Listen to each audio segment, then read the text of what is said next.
1,000 live viewers. What? And to make it even What are you what? Dude, what is happening, dude? Dude, what? Bro, that is so illegal. There will be Netflix documentaries made by this down the line about like a website that was so illegal that like no one understood how it was around for the period of time that it was around. Like this is like Netflix tier, HBO docu-series. Like what would happen if you took everyone that is banned from every other platform and just put them into like a live streaming situation where you told them there's no holds barred. Dude, this is like 2-hour video. That's why I've been like not meaning to watch it. Has its ups and its downs, and 90% of its downs are made up by the people that use you, bro. Genuinely, from the bottom of my heart, I don't hate anyone, but I really, really hate you, They're bro. all clout chasing, jealous, hypocritical losers. I will do anything to get to the top. I'll do anything for a viral moment. You're not self-aware. You don't realize that you come off as patronizing. Your little bro, all your friends all the way to try and sway. That's why they say F you down the line. Yeah, that's really weird because all of those people, all of my friends that are still my friends have similar like-minded opinions, and the ones that say F you down the line have made $100 million in the process. Like you say you're not self-aware. You don't realize that you come off as patronizing, except like the ones that are like the open haters have all been paid, whether it be Aiden Ross, XQC, Trainwreck himself. What do you mean? Point me to a person that like despises me and hates me that I've had like a direct relationship with prior. Now, it sure seems weird that like all of these people that hate your worldview, hate your opinions, find you to be patronizing. What do you mean? What do you think I mean? Think about all these people who I've continued trying to be friends with and trying to change their opinion. I've babied them. I've tried tough love. And the ones that actually do turn and go, this guy, he's a piece of shit, almost always are caught in the crosshairs, like saying either transphobic or being consistently on the right side of politics. And by that, I mean right-wing side of politics, or they get paid by people that are paying them to promote Kick or Stake. Do you think that I'm pushing them away to Kick? Or do you think it's, $100 million that sounds a little bit more, $100 million sounds a little bit better, probably, right? Like what's more inviting? That wasn't the argument that you made. No, but I sometimes think you can be patronizing. Yeah, but that's not the argument you're making. You're saying that you're not self-aware, you're patronizing, you little bro your friends that you try to sway, and that's why they say F you down the line, implying that I'm the one pushing them away into the throes of right-wing politics. Ridiculous. Also, you are making speculations about how I am with my friends in the real world, it seems, or content creators that you watch on the other side of the screen, and how we behave alongside one another in our private moments. It's time to groom, chat. It's time to groom. Wait, how old are you? Don't actually answer the question. Did you guys see the apology video? Did you guys see the apology video? Yes or no? I honestly meant that sincerely, bro, and I actually shed a tear when I got banned, bro. I swear to God. I swear I did. Y'all saw it? No? Kick is a joke. It's like going to a zoo and just pointing at all of the exhibits and just being like, that's interesting, and then walking by. You may have seen this clip. A woman is dining at a restaurant minding her own business when some middle school live streamer comes out of nowhere and grabs the food off her plate in a sad attempt to impress his chat. And then he gets mad at her for calling him out, making it seem like she's the crazy one for having a normal human reaction. Don't put your hand in my food again. Do not do that. You don't do that to people. Who do you think you are? Who do you think you are? Stop filming me. You're nobody else. It's a live stream. Don't do that again. Hold up. Yeah.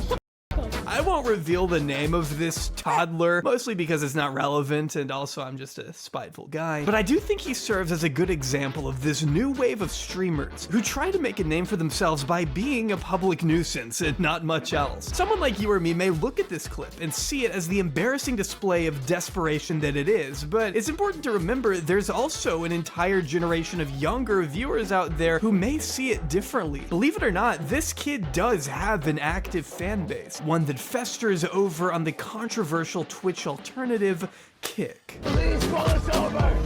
Please take more Viagra. You don't know how to. Oh god, I'm about to dox your entire family. What's your name? Kick is popular for a few reasons. For one, it's a safe haven for degenerate gamblers to broadcast their addictions in real time. I mean, the crypto casino Stake that serves as its lifeblood was started by Kick co-founder Ed Craven. They call him that because he's craving a jackpot every time you open his fucking stream. But Kick is also known for its brazenly loose terms of service, being marketed by their co-owner and friend of this channel, Aiden Ross, as the ultimate beacon of free speech for this very reason. Unrelated, but in preparation for this video, I did sit down and watch an Aiden Ross stream, and I kid you not, this is what he was talking about when I first tuned in. Don't call me weird, I'm about to say. Y'all make your bro pee by like putting his hand in the water. What? He peed his pants. It was a drunk night. He blacked out. Okay. I took my 2 fingers and rubbed it on his crotch area with the pee. So I got like pee in my fingers. And he opened his mouth and I put his own pee in his mouth. Incredible stuff happening on Kick. There's nothing like it. Seems like every other day we see someone over there pulling a gun on their girlfriend or throwing an Uber driver's phone in the street or pissing out of their second-story window. Those last two are actually the same person, by the way. Shout out to Xena the Witch on Kick. We're at 300 bookmarks. It's diabolical. I'm just pee in this bucket. Let me dump it out the window. But the point is, you have to really try to get even as much as a 10-day ban on Kick. It takes a lot. I just want to add something else here before we continue. While I was editing this video, 2 other creators wound up in the news for streaming themselves on Kick drinking and driving. Just flying down the interstate at 110, throwing back a bottle of Smirnoff, being an active danger to everyone else on the road. Even hurling the bottle out the window into oncoming traffic at one point. Kick is barely a year old. How has it already had so much controversy? Take Riot Lol, for example, who was recently outed by YouTuber Something About Chickens as a groomer who would use the Omegle alternative Monkey to collect explicit images and videos of young girls on stream to post in a Discord server without their consent or knowledge. Many of these girls were underage. Wait, listen, how old are you? I'm 19. Oh, I'm 16. You said 18? Yeah. Riot's account has since been deleted, but not until this video began making the rounds, causing a bit of a PR problem for the folks over at Kick. Something About Chickens showed evidence of a literal Kick staff member in Riot's chat at the same time Riot was speaking to underage girls. Not exactly the best look for the platform, I think most would agree. What could have been a promising competitor to the monopolies of YouTube and Twitch has so far been nothing but a breeding ground for the lowest, most obnoxious illegal activity you can think of. And that isn't much of an exaggeration to say. I'm in the sidewalk. Come to SD Island. Why is everyone going around saying I died, bro? Alright, so I'm just gonna address this because it's getting way out of hand. Today, we'll be documenting a total of 5 Kick streamers who have all become infamous for their own separate reasons. Not all of these people are nearly as criminal as Riot, of course, which is why we'll be starting easy, with some of the least egregious offenders first, before moving on to the more depraved scumbags later on. This is gonna be a long one, and it probably won't be the easiest to sit through at certain points. But I am personally fascinated in shining a light on the more unique personalities Kick has been known to harbor. And by unique, I mean downright villainous. The good thing is that we get real names. Like, you know what I mean? Like, that's the thing. I get real names of individuals, like their actual name, where they live, their family photos. It hits differently on a different platform. But we obviously have a lot to cover today, so before we get too deep here, I want to go ahead and thank today's sponsor, Delete Me. If you're at least a little bit scared of data brokers, you should be. For all we know, they're scouring the internet right now in search of your publicly available information to sell against your will, opening the door for all kinds of stalking, cyber attacks, and even identity theft, all of which I'm not a fan of, which is why Delete Me works to keep your information nice and private. I'd recommend Delete Me just for how fast they managed to identify where exactly my data had been posted and how seamlessly they were able to remove it. Just submit the information you want to be removed from search engines and receive a detailed Delete Me report in as little as 7 days, showing how much data was found, where it was found, and how it was removed. Another thing I appreciate is that as the data broker industry expands, so does the list of sites Delete Me scans for, making them as effective in removing as much PII as possible, or personally identifiable information if you're stupid like me. PII can be easily found through public government records, self-reported information, and social media, just to give you an idea of how pervasive this stuff is. Trust me, it's something you don't want to mess around with, so don't wait. Visit joindelete joindeleteme.com/Jobry right now and get 20% off your US consumer plan when you use promo code Jobry at checkout. Again, that's joindeleteme.com/Jobry, promo code Jobry when you check out. Huge thanks again to the wonderful people over at Delete Me for sponsoring this behemoth of a video.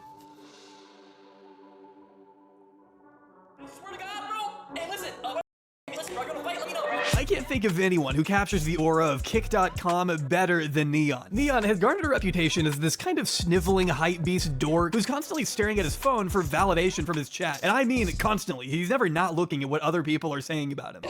Alright, what? But then he'll also just let other big streamers bully him to his face. Can I give him a wedgie after that? No. Why would you say? Why? No, don't do that. Why do that? Why? Name 5 DDG songs right now. I don't know any. Don't do it harder. Apologize to DDG, Dub, Woo-Wop. Wedgie, I'm doing it. I'm sorry, Woo-Wop, I didn't mean it, bro. Say I'm gonna buy your album tomorrow. I'm definitely not doing that. I'm buying this album. I guess in order to be famous, Neon had to give up any semblance of a spine he may have had. The kid has negative self-respect. I mean, didn't this guy literally get on the scene early on before he became a Twitch streamer by like saying the N-word or some? It's more than Aiden Ross. Like he used to just like be unimaginably racist, and I think like Aiden was basically using him as an even bigger lolcow than himself. At this point, watch any clip to see what I mean. Can I have one? You can have one. 100? And if you bark and little doggy, come on, fetch the hug. He also gets jumped a lot. That's sort of his thing too. This is a public announcement. Anyone who sees me IRL, I will give you $1,000 if you beat my bro. No one's touching me. I'm untouchable. I'm untouchable. Look whose shoes we got. Got his ass lagging.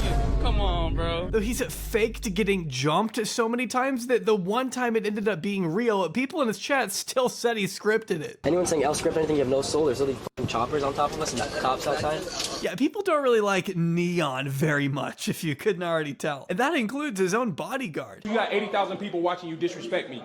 Wait, That's how we're doing it? I always do that. Guess what? 80,000 people cap plotted out the oblivion too. That's the other thing. Anyway, disrespectful. Yeah, that dude, everything about this shit is fake. It's like the modern Zoomer equivalent of like all those boomer Instagram cryptocurrency legends portraying themselves as like multimillionaires. It is basically the Zoomer equivalent of that. The viewers are botted. There's like payments that are given to clippers. That's why they call them clippers. Okay, like you know the Hasanabi Clips Industrial Complex. It's kind of like that. It's like all of these Twitch, because they don't have like an organic audience of like real fans, they basically pay people to post like these clips and from the stream. And all of these guys already have like a lot of botted accounts. All of these guys have botted accounts to begin with, like the blue checkmark accounts. You know what I mean? That are constantly posting, like stealing tweets from other people, like Feared Buck or whatever. The other one, Scuba Ryan, like all these dudes. They literally will get paid in many instances, I think, by people like this who posted. That's why you look at some of the comments and people are like, who watches this guy? I've never seen this dude other than, or Kira. Yeah. I've never seen this dude other than like on these, you know, Twitter accounts. Like who the fuck actually just like sitting there and watching that shit? Nah, he's just really popular. Yeah, dude. That's why he has 80,000 people watching, right? No, he doesn't. He does not actually have 80,000 people watching him at any given moment. You're out of your mind. Brother, when I had 30,000 real people watching in here, or close to 80,000 people watching in here, we had the New York Times write an article about it, about the 2020 election cycle. I don't mean it like that though. But that's what it reads like. You're doing too much. If you happen to be religious, I urge you to please pray for this man's sanity. If I was a girl and I came in a room, my would be dripping just seeing you, bro. I swear to God, bro, you are an alpha. Like these are 5K viewers. If I'm being charitable, these are like maximum 5K real viewers. Okay. Go wannabe he is today. Break. Stop driving my car. Stick my finger up your ass. Get out. You just put a gun on me? What? I'm driving my car. Stick my finger up your ass. Sneeko flashes a gun at Neon. Jesus Christ, dude.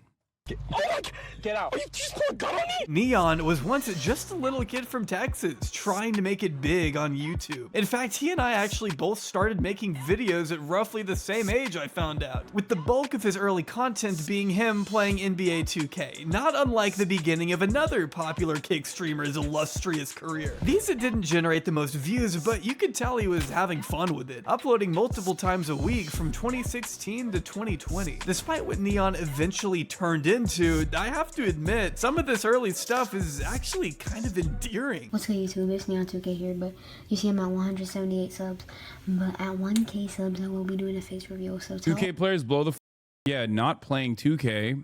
Almost all of the new meta of 2K players, new crop of 2K players have just stopped playing 2K, and it's literally like is the Aiden Ross, even Kai was a 2K player as well, but like you have the two different pathways. You either become unimaginably popular, you have a good network of friends and content creators in your vicinity like AMP, and you go in the Kai route, or you know, Phantom, Agent, all those guys, or you go the route of Aiden Ross. all your friends. If we're looking at it in a vacuum, it's actually kind of sweet. Watching someone so young work to make his... Speed used to be a 2K streamer. I did not know that. Speed is like the only one that I can think of that like went through the middle of that route. Like parts Aiden Ross style, parts Kai Cenat style popularity. Dreams come true. He'd answer questions from his viewers and open up about his struggles with motivation. You really get a sense that he cared about his public image. He was heavily invested in the content he made and the community he was a part of, even beefing with other creators from an early age. People want to get their views and start acting fake. And then he has the nerve to lie on stream. He doesn't want smoke. He doesn't want me to pull up again. I'm sorry, he doesn't want the smoke? Bro, you're 12, go do your homework. He began to seek out his audience's approval more and more, chastising them when they said something he didn't like, and seeking out reassurance that they still supported him whenever he'd take breaks. I just want to let y'all know that I will be taking a break from streaming, but let me know if you still support me in the comments. Let me know if you still don't support me. Worrying about approval from an audience of complete strangers is not usually something a normal child has to think about. And honestly, it's easy to imagine that would mess with you a bit. Bro, like y'all are really demotivating me right now, y'all. All these comments say my channel is dead, y'all. I understand my channel is dead, okay? Let me grind and let me go crazy. I'm trying. I know I've been doing this YouTube stuff for over years, kind of demotivating that like people stopping supporting me. He was definitely becoming more and more desperate to please his fans. The pressure to always perform is what I imagine led him to continue raising the stakes with every new upload. He had this whole arc where he pretended to get arrested for breaking into his neighbor's house and needed to get bailed out from jail by a friend. The description for this one is so wild to me. This is Maddie Mags. I had to upload this video for Neon due to the fact that he got detained earlier than expected. Please keep him in your prayers. Please pray he comes back home soon. Well, thankfully he did, only a couple days later, where he tells us all about the tough time he had in the slammer. It was kind of scary, bro, because like, you know, there's a bunch of old people over there like mustaches and beards, and it got me scared. I just kept trying to do my wild Indian dance, and they were just making fun of me, bro. I had a red dot on my forehead when I went in there.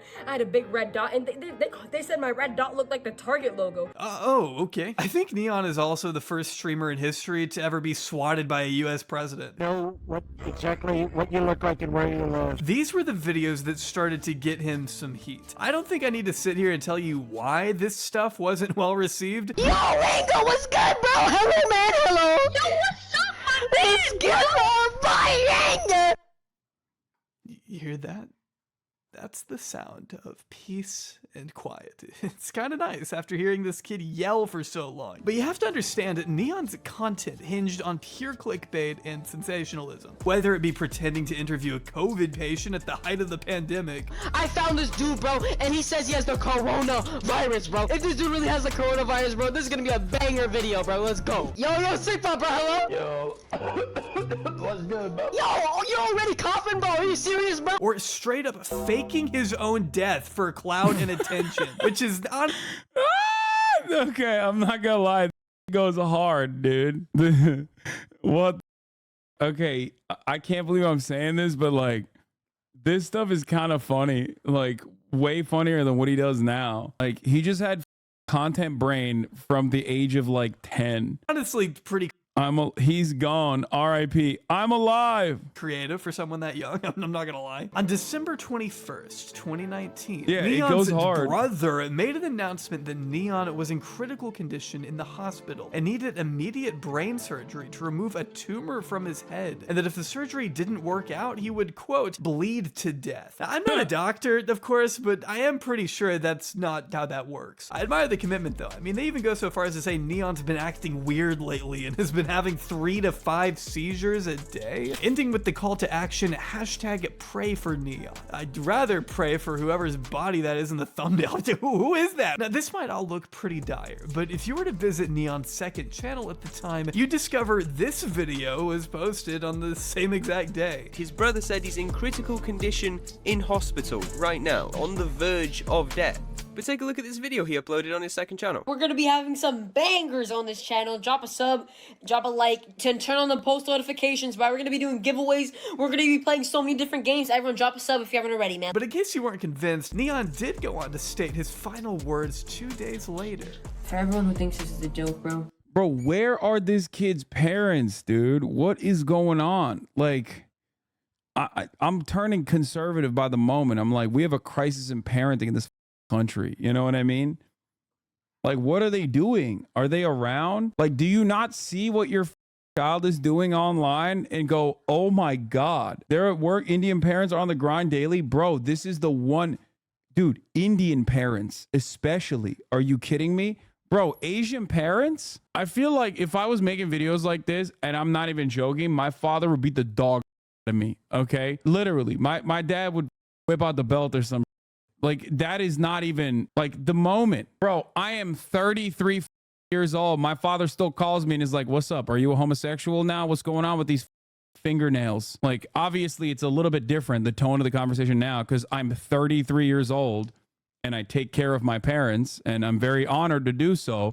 But it's like what do you mean? Like, this is a 10-year-old living in his family's house, and like nobody's checking in on him. Like, what's he doing for hours in his room? That type of shit. What's happening here? You know, Hasan, tell us your story. Tell us stories of your beatings. I'm just shocked. Some parents have zero computer literacy skills. No.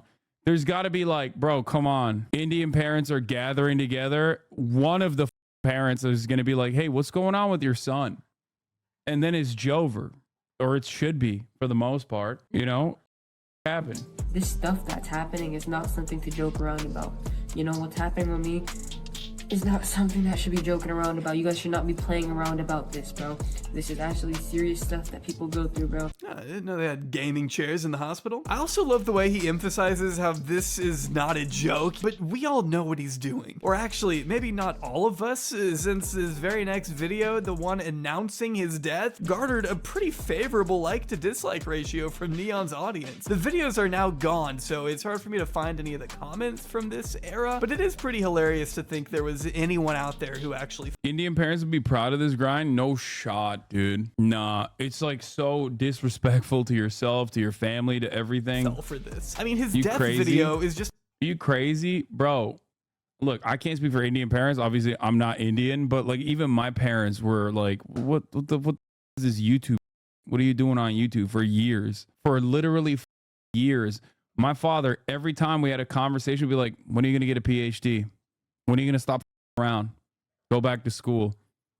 Like literally for years, until like when I went on my own, when I left TYT and I went out on my own and was making my own money, like even then he's like, so what's up? Are you going to get a PhD soon? Come on. When are you going to drop this? When are you going to drop this? When are you going to drop this stuff? They didn't realize I was getting a doctorate and serving the top of the hour ad break. You know what I mean? Engineer, doctor, lawyer. Lawyer is the least acceptable out of the two, or out of the three. Yeah. Anyway, thesis defended. Yeah, you should defend yourself against the top of the hour ad break by subscribing for $5 or for free with a Twitch Prime. Here's the 3-minute ad break now. Boom. Blammo. Just a compilation of his best NBA 2K moments. What an epic eulogy. Fast forward a few days later though, and wouldn't you know it, the tomb is empty, Neon is risen. He triumphed in the gulag and went back to making quality content that didn't offend anyone. The end. Is what I would be telling you if he didn't go on to become a fucking Kick streamer. That's right. After a 2-year hiatus, Neon made his grand return to YouTube with a vlog of himself walking around Jacksonville, Florida, hanging out just by himself. I mean, was no one else available that day? This video just feels lonely. But he balances that out by being a pushy, overly aggressive asshole to random people who don't even really seem to get mad at him. They're just... You asked where his parents are? You want to get one? Yeah, can you get one? Yeah. Okay.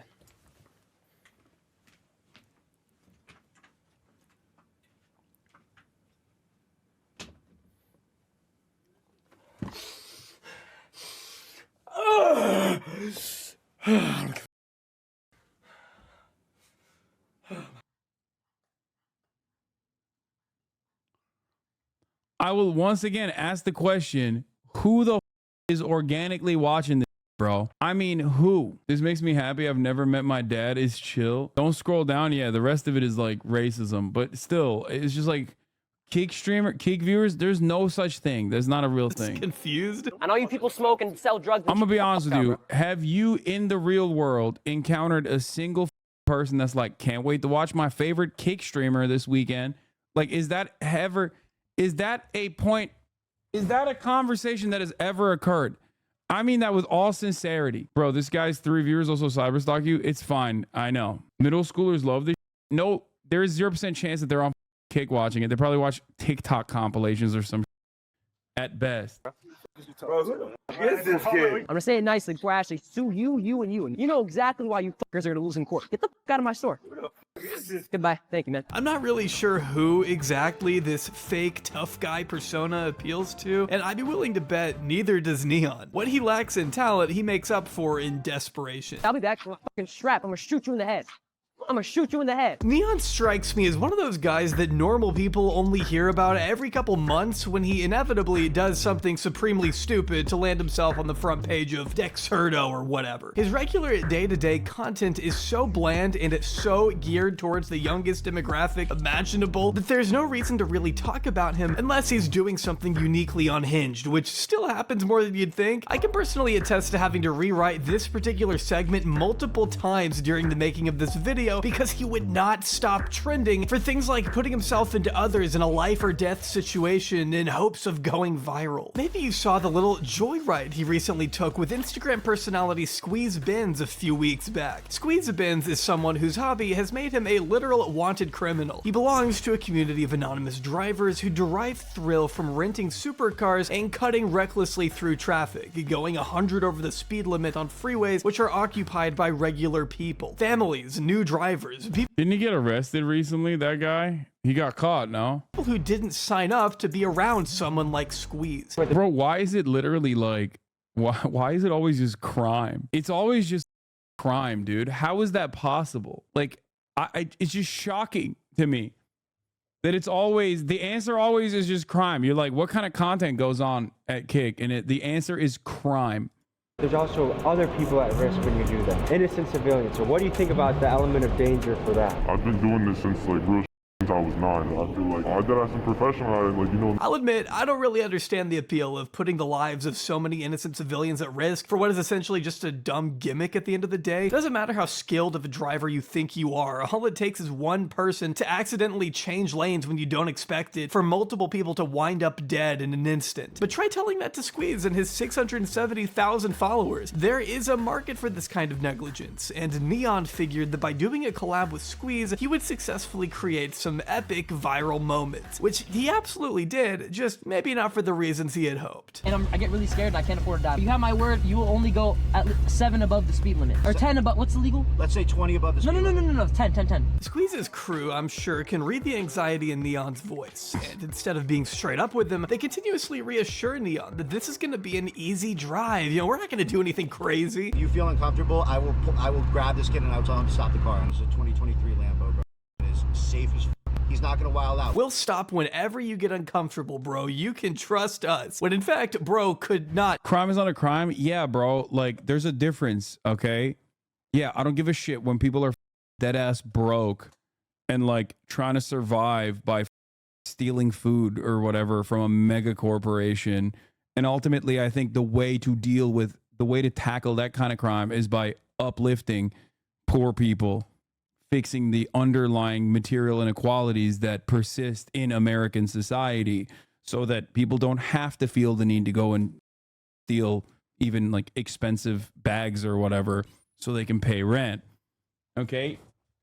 In a world where all of the material conditions and the underlying material inequality is solved, this motherfucker is still going to be taking a luxury car and putting other people's lives at risk. I think that's the difference. You know what I mean? Like, some people just do for clout and for content. There's a difference between like crimes of necessity, which is ironic because like a lot of these people's audience literally hate that. They hate the other type of crime, like the real type of crime that persists when people just don't have money, versus the type of crimes like this that put like a shit ton of people's lives at risk. They think it's cool. I trust them. I'm also not sure what it being a 2023 Lambo would have anything to do with the safety here. You're going 120, man. You really think an airbag is gonna bail you out of this one? The conversation goes on for a few minutes until finally Neon is psyched up and ready for what he probably knows deep down is going to be a pretty dangerous situation. These guys may be lying scumbags, but Neon is also an adult capable of making his own decisions. He's aware of who Squeeze is and has presumably seen enough of his content to know what this little cruise might very well entail. Not to mention his entire demeanor shifts once he realizes how much his chat is loving this. Bro, the chat's going crazy for you, Squeeze. W Squeeze in the chat, bro. I with you, Squeeze. You do like the unthinkable, bro. Chat, how did that look to y'all, bro? Once Neon believes the scariest part to be behind him, he can't stop singing Squeeze's praises, dick riding the dude who could have. To be fair, a lot of these cringe kids are trying to desperately make it as influ streamers rather than the hellish prospect of getting a real job. Fair. Just killed him a few minutes prior. He literally says, I can't say I had a good time or I'll get banned. I mean, I can't like say I was having fun because I'm gonna get banned, so I had a bad time. Yeah, okay, bro. Yeah, Kick will ban you. Bad time, ass. That's how you know he has zero regret for any of this. And despite the whole song and dance he tried to put on to drum up sympathy after Squeeze's driving resulted in a shocker, a crash. All I know, I'm gonna leave it with this chat. I was there to do a Q&A, sit in his car. We agreed and handshaked only 10 over the speed limit, and this just went crazy, and I can't do sitting in the car. What am I supposed to do, bro? I can't just jump out when it's going 100 miles per hour, bro. It's just so pathetic and disingenuous to see this slime ball turn around and pretend like he wasn't enjoying it the second it becomes convenient. Because if you didn't know, Neon actually did get banned shortly after this clip made the rounds. The thing he was so worried about happening actually ended up happening. Wow, who would have thought? He Play did? stupid. He got banned? Kick bans people? That's news to me. I thought they only ban people when like people make YouTube videos about like someone actively making CP.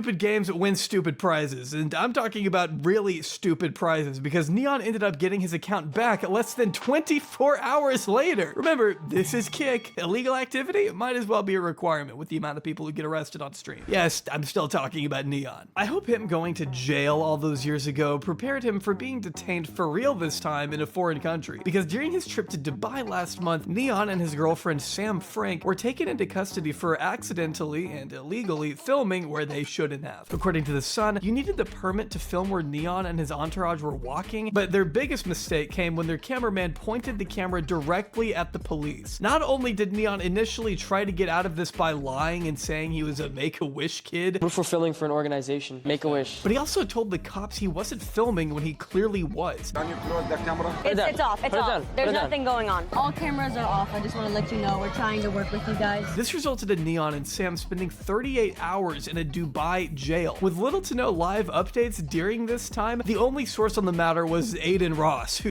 Oh no, they're gonna enslave him. Yeah, they were just shocked that there was an Indian man inside of Dubai that still had his passport. They were like, what is going on here? This seems a little suspicious.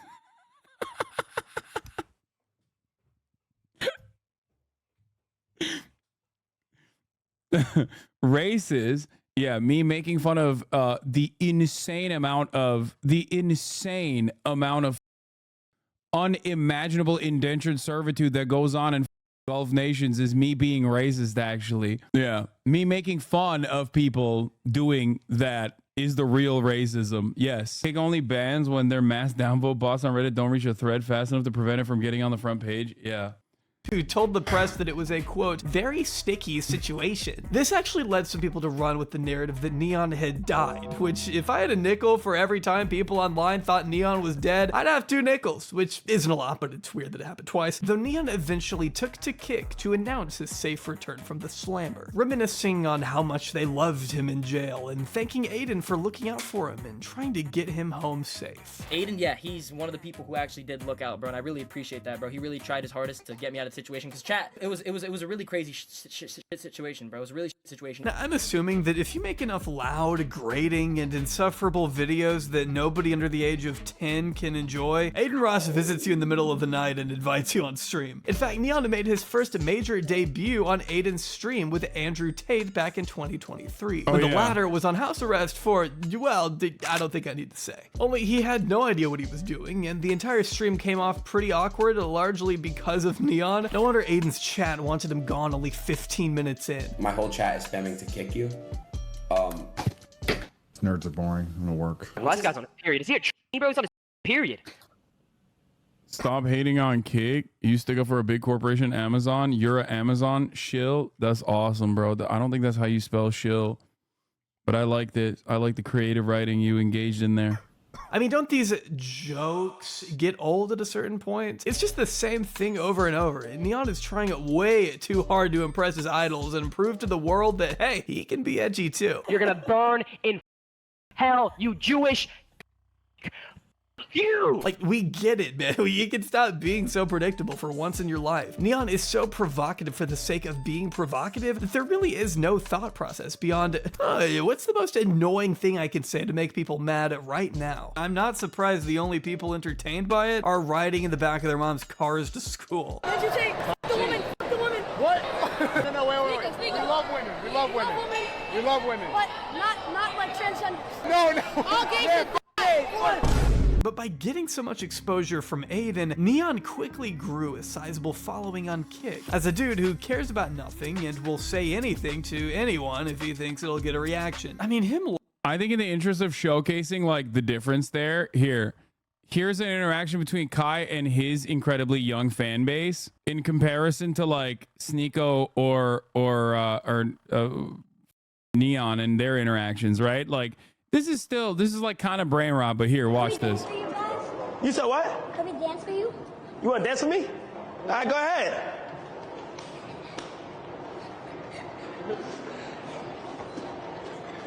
Okay, come here. Look at the contrast there. Notice something?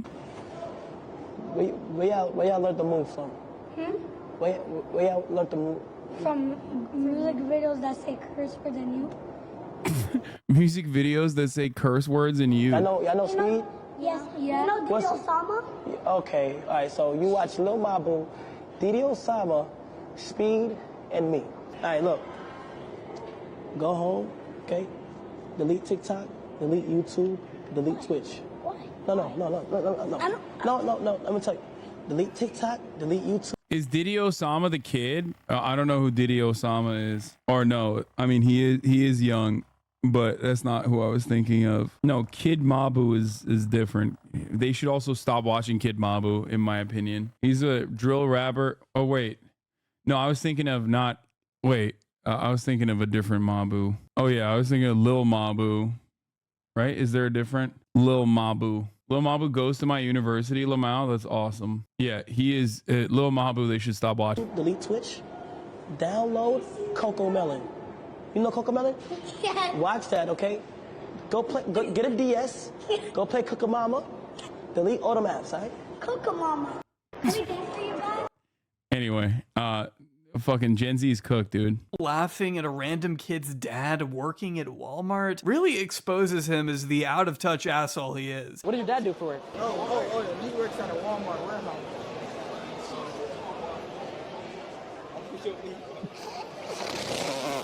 No, I'm such a bad guy. Like, that is someone who has never struggled for anything in his life. I'm sorry. If he can't set his dog persona to the side for 10 seconds to not mock a minimum wage worker unprompted, then it's no wonder he gets his ass beat everywhere he goes. He's happy to dish out absurd amounts Gen Z's over too, and so is Gen Alpha. of money to flex on the people around him, but when it comes to helping those same people out monetarily, he suddenly no longer shits money. What that jacket said was, I shit money. That's it. That's vibe. That's the vibe I want to. Yeah, that's the vibe you want to put out there, right? I money. Okay, so give me some money. I don't money. Oh, for that same 3,500, you can outfit everybody you know with Letterman jackets. He has no perspective, so he's incapable of showing any kind of respect, and he's found a profession where that can be incredibly lucrative. He can harass women, be openly racist and transphobic, start fights with people 3 times his size, all without any incentive to grow and change as a person, because this is what continuously rewards him with 80,000 live viewers, which even that is, how do I put this, highly debatable. For over a year now, Neon has been unable to beat the view-botting allegations. In fact, they've only gotten worse, with the YouTuber Cameron posting a video last month where he questions how Neon, as someone with a significantly smaller following across all platforms than XQC or Aiden Ross, is managing to pull more live viewers than them. Cameron argues that if these views were legit, we would see that reflected across other platforms, and in the case of Neon, we just don't. Aiden Ross goes crazy on Kick. He's the top Kick streamer. And if you look at his other social medias, you can tell that he gets some pretty good engagement. Hasanabi, on the other hand, is one of the top Twitch streamers. You can tell that his viewers rock with them on all platforms. Somehow Neon averages more viewers than both of them. And Neon literally only has a fraction of what they have on all of his other socials. That in itself is hard to explain, but there definitely is no way to explain how Neon managed to jump from 10K live viewers to 70K in under 30 minutes. And that's just one instance that Cameron was able to catch himself. Other reports seeing Neon's view count randomly spike from 2 all the way to 40,000 live viewers in a span of 30 seconds. That's just unheard of for a guy like Neon, who simply does not have the same influence as XQC and Aiden Ross. Even Trainwrecks TV, another co-founder of the site, has accused Neon of botting, with Ed Craven going out of his way to ban Neon's name from his chat. Holy can someone ban the word Neon? We don't give a fuck about Neon right now. Listen, big shout out to all people who give, talk or, do streaming on Kick, but, come on. So it's really no exaggeration to say that whenever Neon finds himself in some, his genuine supporters are few and far between. Neon caught his first ban in March 2024. And without even double checking, I can confidently tell you this was his first ban because Kick hardly bans anyone. I mean, Kick is the place where you can own equity in the company and still stream the Super Bowl and porn to hundreds of thousands of children and face zero consequence. So if you're getting even temporarily banned from Kick, you up bad. But what could Neon have done that was so bad? The platform that doesn't usually care about anything had to step in? Neon has now been banned for, and I gotta read this on the screen just to actually process that it's real. He threatened to dox and assault a young fan. Oh, okay, yeah, that's pretty bad, I guess. I haven't the slightest idea why Neon was in a Zoom with what looks to be a kindergartner in the first place, but when this kid started talking, you'd expect Neon, the dude who has built his career on doing exactly that to other people, to be able to take the heat. But instead, he immediately blew up and threatened to do things to this kid that I can't even repeat out loud without risking an age restriction. I don't give a f you're 10 years old. I'll f you in the until you bleed. I swear to God. Shut the up. I just realized that's the kid from earlier. Wow, I love recurring characters. The puzzling abyss that is Neon's terminally contaminated mind is something that should probably be studied by Harvard. I mean, how do you even begin to make sense of a dude like this? It didn't take long for news of Neon's, quote, sudden ban to get picked up by all of the usual suspects, and before long, the clip had been seen by millions upon millions of people who were quick to weigh in on the discourse. Yes, Neon did threaten to dox and rape a 12-year-old on stream.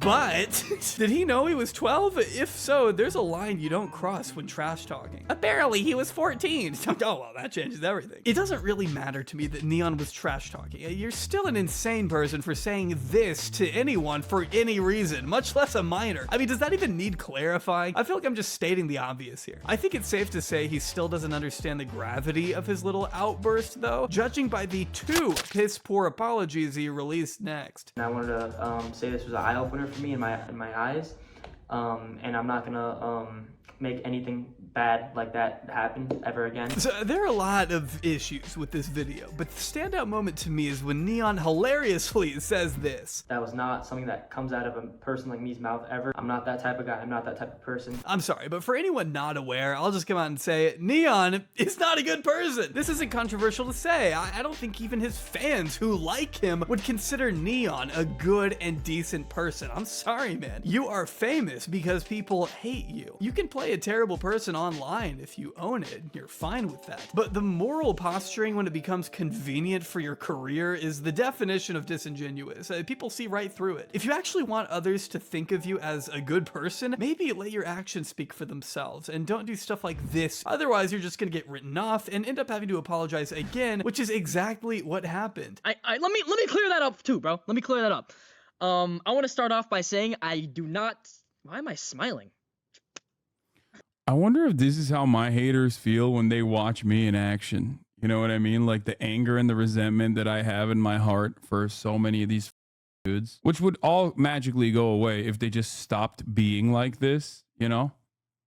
But I wonder if that's how they feel as well. Like a hate watcher comes in here. If that's the kind of hatred that they have when I'm streaming, then like it makes sense as to why they're spending so much time doing what they do. But it is so unhealthy. Like I never watch these dudes, you know? I want to start off by saying, yo, we got hella people in here. God damn, man.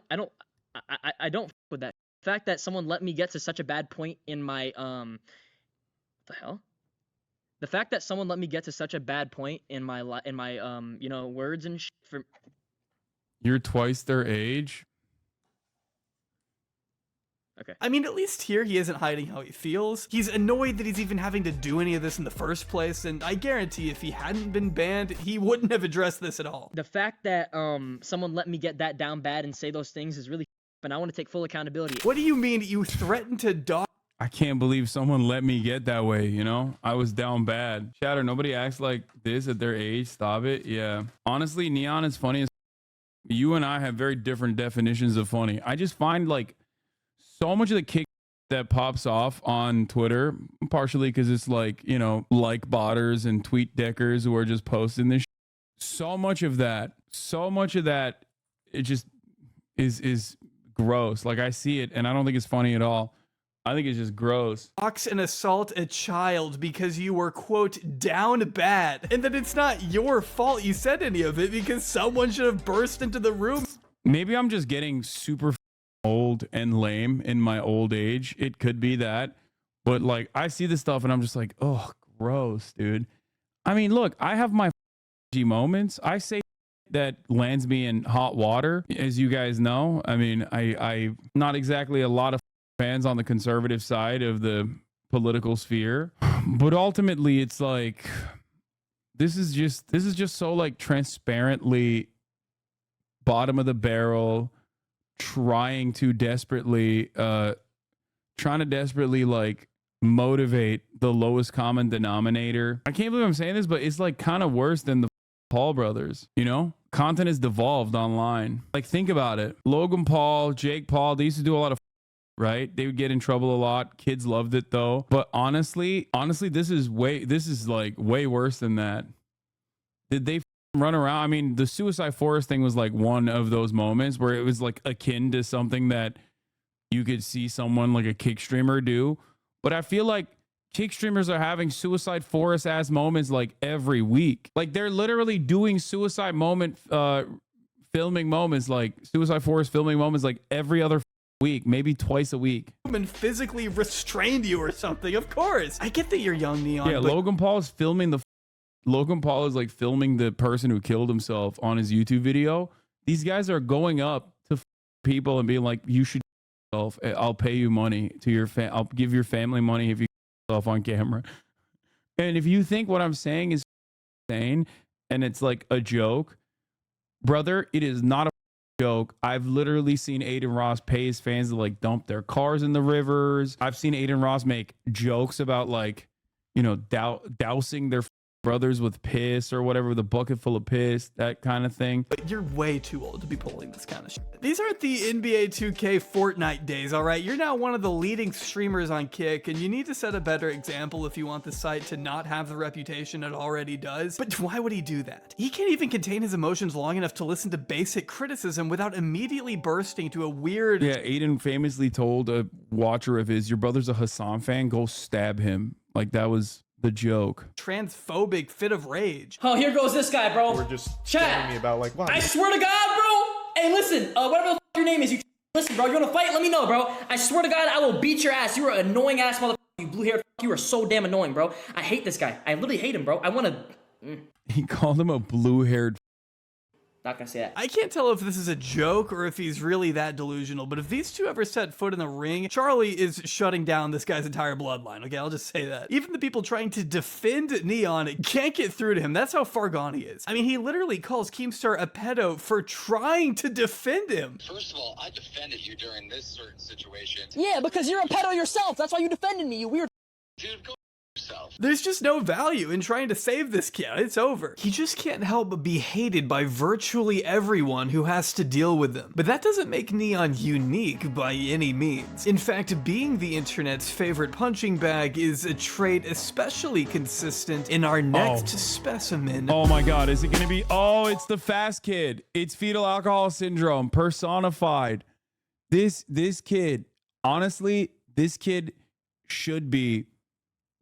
personally should be trotted around to tell parents the dangers of consuming alcoholic beverages while pregnant. Straight up. Like, that's not even a thing. I'm being honest. Like, the CDC should have warnings. You know how they do the cigarette labels? Like, they should just have gifts of this kid everywhere to be like, listen, are you pregnant? Put down the bottle. Okay, put down the bottle unless you want your child to be this thing. J. Nicole Q, thank you for the 10 gifted subs.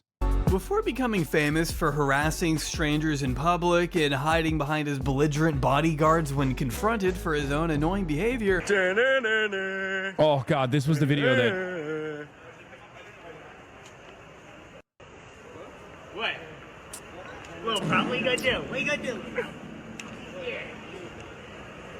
Jack Doherty was too. A young kid flipping markers at school and unboxing Call of Duty bundles in his living room floor, trying to build a legacy. While their career paths may have been similar, I have to say Jack Doherty has always been a little more trend savvy than Neon. 7 years and 14 million subscribers ago, Jack was already learning how to clickbait like his idols, the Pauls, trying his hand at innocent prank calls and hopping on the epic Killer Clown bandwagon of 2016. Remember my Killer Clown? Yeah, he's back. He just texted me something like really creepy, and here it is. Oh, he's doing it again. He's doing it again. Look, guys, he said, "I'm back," and then he put a knife.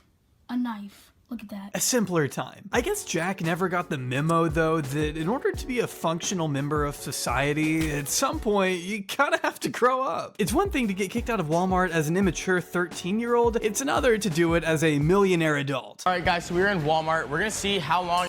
One thing that's really funny about this video is that this was 2 weeks ago, right? This came out 2 weeks ago, May 31st, 2024. And like, I know for a fact that obviously this doesn't feature the things that have happened in between that time period and now. What do I mean by this? I know that this dude literally, didn't he just straight up say the N-word with a hard R on screen, like on stream, like straight up 2 or 3 days ago? Stop spoiling. It's not going to be in the video, chat, because he did it recently. He did it like 3 weeks after. It takes to get kicked out of the back. Get out of my back room now. In my back room. My daddy owns this back room. You're assaulting the. Yeah, his whole content is my daddy's rich. Those order screens are so unhygienic. Now, all right, well, you probably haven't had food in 6 days. Okay.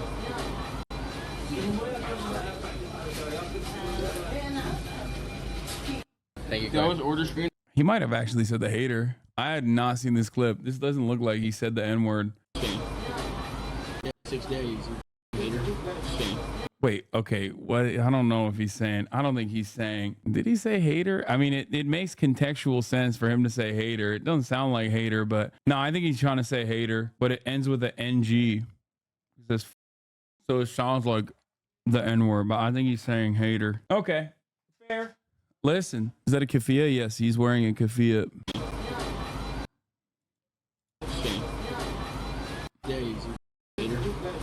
You're only saying that because you want to say the N-word? Yeah, me, famously. That's like definitely a thing I want to say. Daddy, chill.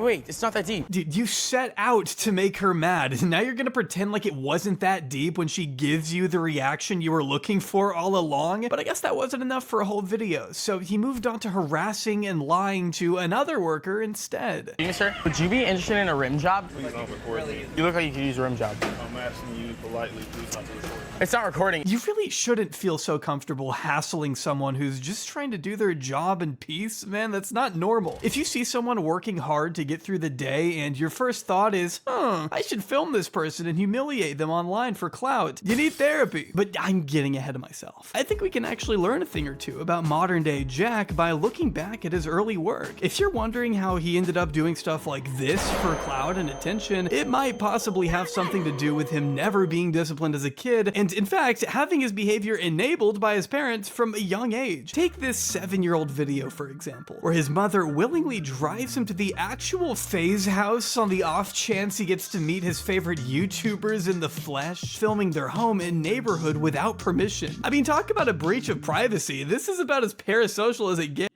Bro, that's crazy. That's crazy. He's like, I doxed the Faye's house with my mom. In parentheses, not clickbait. How the yo, what are parents doing? I mean, fetal alcohol syndrome, once again. You hate to see it, okay? You hate to see it, but that's the alcoholic mom, okay? That's the alcoholic mom probably driving her fast son, maybe even under the influence, who knows? Yes. We're at the Face house right now. Holy crap, guys, we're going in. We're going in. And it wouldn't have happened if his mom hadn't allowed it. It really gives you a sense of who calls the shots in the Doherty family, huh? Thank you, Mommy. You're the best. If my kid ever asked me to drive them to a YouTuber's house, he's getting disowned. That's a joke. I don't have a kid, obviously. If I did, I'd be exploiting him in vlogs by now. Jack stands there a while. Rich white parents do not send their kids to boarding school anymore, and it shows. Yeah, actually. While knocking repeatedly on the door, hoping, praying that he can maybe catch a single glimpse of one of the elusive FaZe members. But it's taking a while, and even his mother is getting impatient. Come on, wait one more minute.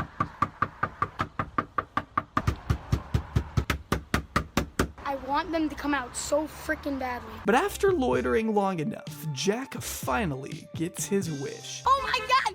Phase rain! Phase rain! Guys, it's freaking phase rain! Oh my god! The Audi RX. Holy crap! No, Phase Rain, you're leaving us. And then it's over. Oh, that was worth it, huh? Shocked Phase Rain would feel uncomfortable coming home to a random child filming him on his front porch. It's a real mystery why he sped away so fast. Guys, so we're leaving the Phase house. They didn't open the door. We saw his car and everything, but he didn't come out. Why? Which goes back to the original point that if Jack had someone in his life to tell him that this was wrong and inappropriate and invasive, he may not have continued on down this path. And although it may sound cliche to say at this point, it seems Jack was never really taught that actions come with consequences. Would you let your kid do that? Are you insane? Are you on crack? Bro, this is yet another example, a clear-cut example of why we mustn't restrict abortion, okay? That's crazy. We should never restrict abortion as a society. Do you want more of this? Reminds us of his entitlement all the time. I can hear you. If he keeps recording, I'm gonna break the camera. I don't care. Then you're gonna get kicked out of your school and you're gonna have to talk to your parents about it. One thing I've noticed about Jack is that he is a serial vibe killer. What is he doing, bro? Now we all get in.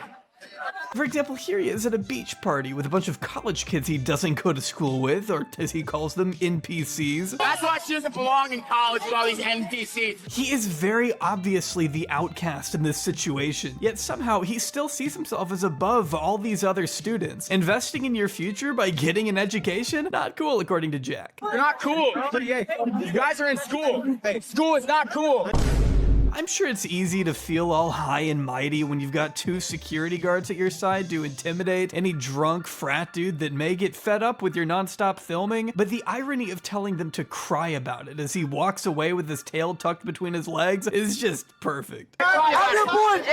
His weaponization of his security detail actually bit him in the ass, I think, when like his bouncer clocked Karina Koff's like guy friend at that Halloween party. I hope she sued his ass. Boy, Jack has never been able to take even a fraction of he dishes out. If you waste an entire day digging through Jack's bloated backlog of content like I have, you'll discover his Karen saga from 2020, where he would ride his dirt bike past his neighbor's house in the morning to intentionally piss her off like the asshole he is, label her a Karen, and milk her reaction for all the content he can, filming and provoking her instead of trying to resolve things maturely behind the scenes. Because why do that? Being reasonable and normal isn't an option when we've got merch to sell. I want to say, guys, I dropped brand new merch. It's on the screen right there. It's super dope, guys. I know you'll love it. They went back and forth for a while, culminating when renowned psychological mastermind Dr. Phil decided to get involved. Now, you'd think Jack would maybe revel in all this new exposure he'd be getting from going on Dr. Phil, and he definitely did, especially in this vlog leading up to his national television debut. Basically, Dr. Phil has seen my videos about the Karens, and he wants me to come on Dr. Phil because he thinks I have a problem or something like that. And my manager's like, Jack, you gotta do this. Like, this could be great publicity for you. I'm like, yo, I'm down. Like, Dr. Phil, my mom's a huge fan. But once he's in the studio and has to answer for being a dick to his neighbor, we see a slightly different side of Jack. His confidence is rattled, and he keeps trying to defend himself as a good person who is more than happy to apologize. It's just like, it's just two people I hate. Like, just the absolute worst people hyping each other up. Guys, if need be. I'm 100% willing to apologize to her right now. Rachel, I am sorry for riding my dirt bike by your house. Only those words ring hollow once he shifts into victim mode. What he did could have been worse, he says, even stating outright that he's being unfairly targeted for no reason. But I was trying my best and everybody was just picking on me for like everything I do, you know? But like, all right, I'm used to it, whatever. I'm being attacked for everything, I feel like. I could have put her face out on the internet, but I chose not to do that because I don't want it to have effect on her life either. So, I'm just saying. It's like he's genuinely a bit anxious about this new audience he's in front of maybe not liking him. She just exaggerates over, like, everything. Like, the first time she started talking to me, she started, like, screaming at me. If she was respectful, I would've went right to, like, I would've been like, sorry, I'll never ride. Are you kidding me? I watched the video. And Bro, he also, like, I mean, he just also straight up looks annoying. That's the other thing. Like, he has, like, he has the classic, like, I love eating chocolates archetype. You know what I mean? Willy Wonka and the Chocolate Factory type. Like, he looks like a kid that would be turned into a pig by a witch, okay? In, like, every German folk story. Like, this kid was literally the villain of every 90s movie, okay? Every, like, 80s, 90s, 70s, 60s... maybe up until the early 2000s, this motherfucker's name is like Hansel, okay? Or Hans, and he is straight up the villain in every child's story. you said 50,000 likes and I'll go down there and do it again. She came to my house 4 or 5 times. Yeah, I wonder why she kept doing that. He has no problem going after random people as long as he can talk shit from a safe distance where he benefits financially. But once it's time to be held somewhat accountable, that's where he falls apart. It's why he has to hide behind others for all the problems he creates. What did I say? From the call? What did I say? I don't know. She said you was talking. How? I don't know. On live stream. I don't know. Would you say something? Go look at my live stream. I don't know. Oh, it's like one of those things where it's like, who's more annoying? You know what I mean? Who's more annoying in the situation? It's still him. It's still the kid. But honestly, there's an ongoing lawsuit. Oh, thank God. Yeah, I'm sorry, you'll never know. I didn't know who Jack was until I saw this video a few months ago. He had already established himself as one of the biggest personalities on Kick for reasons that we will unfortunately be getting into more later. But to many outside of the IRL streaming ecosystem, this was their first introduction to the Doughboy. We see him arguing with a dude by the name of Chase at David Dobrik's Halloween party. We know it's a Halloween party because of Chase's costume, which ironically and tragically has the phrase "get physical" strewn across the front. Apparently Jack called Corinna Compton OnlyFans whore, and after pretending like he didn't say anything. Do you think I said something? That's what I heard. That's all I heard. All right. And it's fine with me. Jack, did you say something? Yeah. You think I said something? He tries to walk it back by claiming he calls everyone an OnlyFans whore. Hey, we're all OnlyFans whores here. Corinna is awesome, but only because he's being confronted. You know Corinna lit. She is lit. Yeah, so don't talk. You can't talk. It's not talking shit. It's more of a joke, but like, I'm just saying, I call everyone an OnlyFans. We're all fucking OnlyFans. You can tell he's nervous with the way he anxiously sways back and forth and keeps eyeing his bodyguard, a man who calls himself Kane Kong, to help bail him out of the conflict that he instigated by badmouthing Corinna. It's only after Kane gets involved that Jack suddenly regains his energy and picks up a little more confidence. Now he's the big tough guy he wants us all to think he is. So now what's the next step? Now, you want to suck my dick or what? Like, where we getting? You're broke. Damn.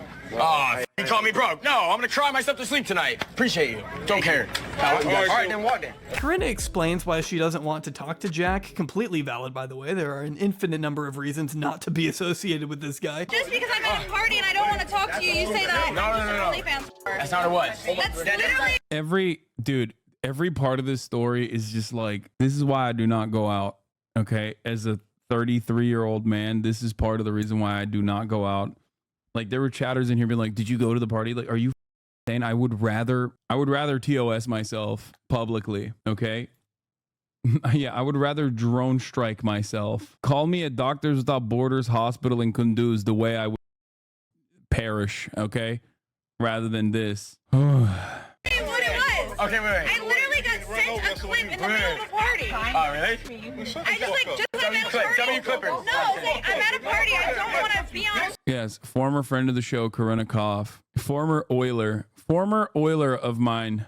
Oh, yeah. But in the midst of this chaos is when Kane finally, and for no reason, with no warning whatsoever, decks Chase in the face and lays him out flat on the concrete. I can't show you the uncensored clip, of course, but all you need to know is that the dude did nothing to provoke anyone. He did nothing. Plus, Kane is about 3 times the size of Chase anyway. There would be no reason to use all of his force to knock this guy to the ground, even if he had initiated. But he didn't, and if you didn't know, that is assault. But Kane should be well aware of that. This isn't the first time he's beaten someone up for no reason. Once knocking a woman unconscious when he was working as security for a DaBaby in 2019. Though if you ask him, he was only doing his job. After all, he thought she was a man, so I guess that would have made it totally fine. I mean, just earlier that year, a 22-year-old fan was reportedly only trying to get a picture with DaBaby when he was beaten senseless by Kane and other members of security to the point where he ended up in a coma and almost died, according to the family. It resulted in DaBaby. Bro, I don't really understand. Like, isn't there licensing and shit? Like, what the is happening? What is happening? I just don't get it. I used the Corinna Koff makeup tutorial when I was in high school. I remember I still like the blush she used in it. Like, how I feel like if you're a bouncer and you beat someone into a coma, like, you're done. You know what I mean? You shouldn't get rehired to do the same thing again. Baby getting sued. So with all of that in mind, I have no idea why Jack would hire Kane to work with him when he's proved himself to be such a massive liability. License to be large and black near a famous person sounds racist and socialist. What are you even saying right now? What? No, I'm saying if you're like professional security, if you're hired to be professional security and you beat someone into a coma, regardless of who your client is, doesn't matter. Like, there should be some regulation in that situation, I think. Unsurprisingly, Jack was met with a lawsuit of his own, and as far as I'm aware, it's still ongoing. But I don't think it helps Jack's case that this isn't the only time he's had a security step in for him. After all, the only reason they're there is to help Jack get away with what he does best, annoying the out of everyone he meets. What the f*** is your problem? You can pretty much close your eyes and click on any random Jack Doherty video to find him making an ass out of himself in public. It's like he just can't help himself. I mean, this guy spends like 5 straight minutes making loud moaning sounds while getting a massage at a mall. Oh, yeah, I like that. Harder. Oh, harder. I like it. Oh, oh, yeah. You're getting all in there, shawty. Just like that. No one laughs. It's just everyone being super uncomfortable, hoping it ends. Give me that neck. Is it bad that it's turning me on? I'm gonna blow. It's coming. I'm gonna blow. I think I'm good here. I nutted. Then he calls the masseuse disrespectful for not taking his money. Here's $50. I don't want your money. You have to take it. We're running. She just ripped up the 50. Wait, give me that money back. Take this. Do it. Do it. You won't. You won't do it. Do it. Please just walk out. Wait, do it. You won't. She just ripped up a $50 bill, bro. The disrespect. He makes a big deal out of it, then starts handing out bits of the $50 bill to random people who don't even know what the hell is going on. And of course, he has to remind us he isn't a mean person. He's not a bad guy. He just wants to put the masseuse's face on a shirt. Not to mess with her at all, of course. I mean, he's not doing anything wrong, remember? It's like, I'm not being like mean or anything. I'm literally putting on a shirt. It's not that deep. It's funny. By the time it's printed though, the lady, lucky for her, has already clocked out for the day. Still, that doesn't doesn't stop him from messing with any of the other workers. Does he need help? Hello. Whoa. 1 second. Don't worry, I'm a professional. It's as if he's on a mission to make everyone else's day so much worse. There is negative value in provoking a random teacher only to turn around and pretend like it was him in the wrong the entire time. Why are you acting so stupid? Huh? Why are you acting stupid? Dude, you shouldn't chew with your. Why are you acting stupid? You shouldn't talk with your mouth. What's especially weird is that he at one point tells this guy he's 16, which is just straight up not true. He was 18 by the time he made this. Get out of here. I'm 16. Get out of here. Dude, chill. I'm 16. Don't be an idiot. Bro, chill. Just sit down and eat your food. Just sit down and eat your food. But then again, he probably does see himself in a perpetual state of adolescence anyway. Why bother growing up when this is the behavior that's gotten him his dream house at 20 years old? I feel complete, you know, and I'm only 20 years old, but this is a direct result of hard work, guys. Obviously, I wouldn't have anything I have if I don't work all day, every day. A lot of people hate on me because I have money, and I show that I have money. Yeah, man, that's why people hate you, because you have money. It's totally not the other stuff. It's because you're too successful. One thing people don't understand is I'm not just gonna buy 2 Lambos and a McLaren and not show them online. I'm not flexing, I'm just getting my money's worth. I hate to say this, Jack, but that is literally the definition of flexing, which is fine, and you just own it. Enough of the bullshit grandstanding. We're not all idiots. A lot of people like to use my wealth against me and say I'm a brat, blah, blah, blah. If you talk to anyone around me, if you really got to know me, you would know I'm not like that. I wouldn't have what I have in life if that's how I treat the people around me. Actually, Jack, it seems like the people around you want to beat you up. I don't know if you've noticed that. Would love to know who out there doesn't Is the guy your haters think you are because I'm down to slander you? No, this is like his fan base are my haters. Like this 2-hour documentary is like a documentary on all of the people who are either aligned or directly in my orbit of haters. Consider Jack Doherty an entitled, spoiled brat. This is why I like Jack. I know you work hard, Jack. Well said. You're a G. On God, bro. Respect. Bro, I don't get why people hate him. He works so hard to get everything he has. Yeah, working hard for Jack Doherty means trying to get kicked out of places, being involved in physical... Like, even if it's not them, it's like their fan bases for the most part. These are the people whose fan bases are calling me gay and a fake socialist. Aubrey called Neon a bad person 3 times, but this guy's so much worse and he hasn't called him a bad person once. Bro, what do you mean? How many words does he need to use? He's doing a like 30-minute breakdown on how he's a rapacious scumbag. Altercations and flipping a golf cart over on his girlfriend just Jack to go Doherty viral. doesn't even know who you are or anything about politics. No, I'm not talking about him in particular. I'm saying his fan base are the people that also watch all of the other people who hate me. And are like, this is the Keemstar orbit. Like all the kids, like there is like a league of villains on Kick, okay? And all of those people are you know, straight up on that same tip. Yeah. Hard work. I don't know how he does it. Jack's fans will commend him for grinding for his success and applaud how hard he must have worked to reach such a status, while meanwhile the hard work in question is just getting in the way of a college tour. It's not too late to turn around, guys. This guy is a capper and UCLA pays him to lie. Thank you so much for joining us. It's not worth $60,000 a year. It's 2021. Do we really need college anymore, though? I might have to join you, though, on the tour. Is it cool if I join you? Like I said, we cannot allow any extra guests on our tour. I need to continue. Okay, I'm just gonna keep walking. Like. All right, so as I was saying about study abroad, there are a couple of different ways. Speaking of broads, the broads here are busty as.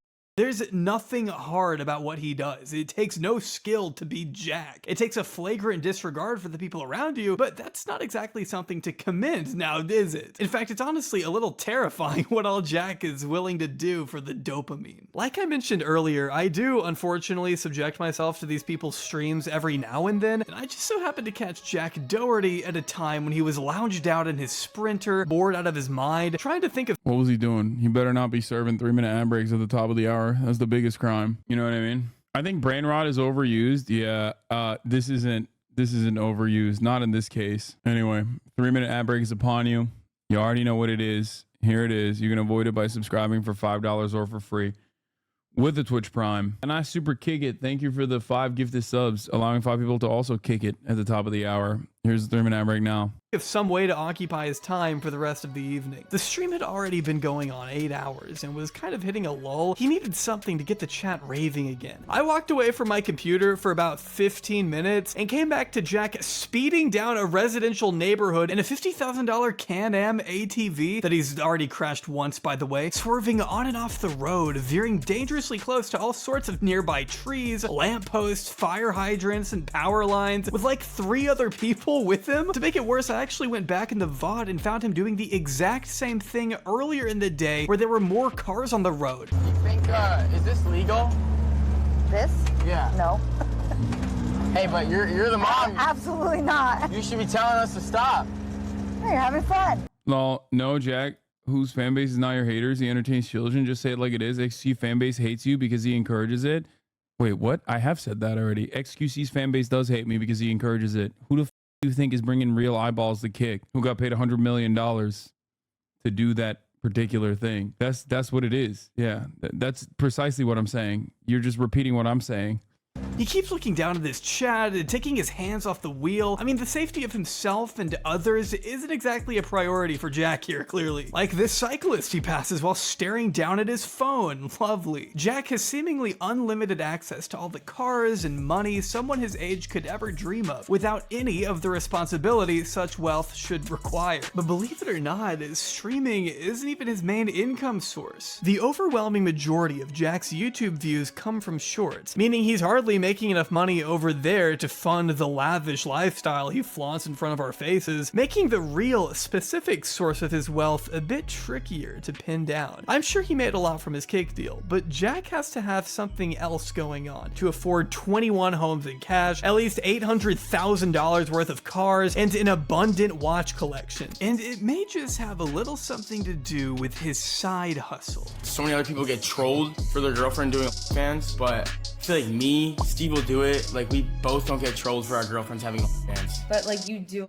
so it's okay. Jack Doherty has an OnlyFans, but I don't think he uses it that much. I don't really want to know, to be honest with you, how often he uses it. I learned that he apparently kissed the Island Boys on there, you know, the incest twins who make out with each other. Those guys, it's not really an important detail to include. I just want you to know these twins do kiss each other on the lips for content. Okay, that's where we are as a society. But Jack's millions don't necessarily come from his account, mind you. No, the bulk of his fortune comes from the girls he signs. Let me explain. Bro, this is a freak show.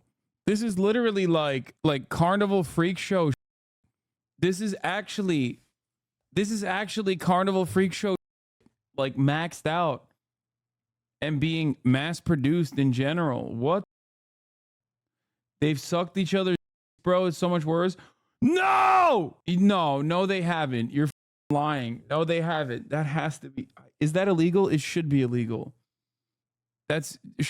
Why do you know that? No. He's lying. He's lying. I don't want to believe that. I don't want to believe that. Shut up. Shut the absolute up. Bro, stop. I just want to tell you something. This video is supposed to go in progression. Like, it's supposed to get progressively worse. Okay? So they haven't. It was a carrot he was sucking. Why are there people that know the details of any of these things? If you recall, Andrew Tate discovered a long time ago that he could get very rich by hiring models to work for what became he and his brother's online webcam business. The Tates have openly bragged about using dozens of girls to scam desperate men out of thousands of dollars over the internet, explaining in one interview how the girls would sit on a webcam and an old dude would sit there. I was training these girls and it got to the point where it was easier if I typed myself. We had the two girls on camera with a keyboard. If you call what you do journalism, you will investigate the Island Boy videos. 1, I don't call what I do journalism, and 2, no. It wasn't plugged in, but I was behind the screen talking to the dudes, saying the right things to start dragging money out of the internet, with Tristan even admitting it was all a massive scam. Yet at the height of it, the Tates were raking in about $600,000 a month, all thanks to the likeness of these models. And it seems Jack may have taken a similar route. Is OnlyFans probably your biggest source of income? Is that? Isn't that what Rice Gum did too? All of these guys, like, they all do this, no? Like e-pimping. Split up between like your own page and like helping other people with their pages? Yeah, basically. But yeah, it's like my main source, I'd say. By recruiting OnlyFans girls to his network, Jack is able to take an unknown cut of their earnings, and in return, the girls get promoted on Jack's social medias, get to live in a big mansion with him, and risk their lives riding around in his awesome go-karts. It's actually a very carefully crafted business model. Whenever he features these girls in his often sexual TikToks and YouTube shorts, I had to get an OF girl that was really good at blowing to blow it all the way up to 100. She got so tired that I had to swap OF girls, and she took it all the way up to 200 blows. It's so hard now. He always makes sure to leave a pinned comment directing his exceedingly young fan base to the girl's OnlyFans profile. And these are Bro, now I'm dude, is this what happens when like a Mormon dude who's like young becomes like a fan of this guy, and then that's how they become like porn addicts or whatever? Like, is that how that goes? Is this what they're talking about when they say they became like addicts of porn? When they were like 11 or 12, they started going on OnlyFans or some shit? Like, what's happening? Oh, some of the most watched shorts on his entire channel, so it's not hard to see why he's been criticized for it. Not only is he directly promoting porn to what he knows is a child audience, even the OF deals themselves have come under scrutiny. All right, so this is the last thing I want to address, because I think it's the last thing I have to address, but basically there's this rumor. By November of last year, another Kick streamer by the name of Natalie Reynolds began making some pretty serious claims against Jack, beginning by expressing outrage at the contract he had her sign. Wait, is that the one that was like trying to kill a homeless lady?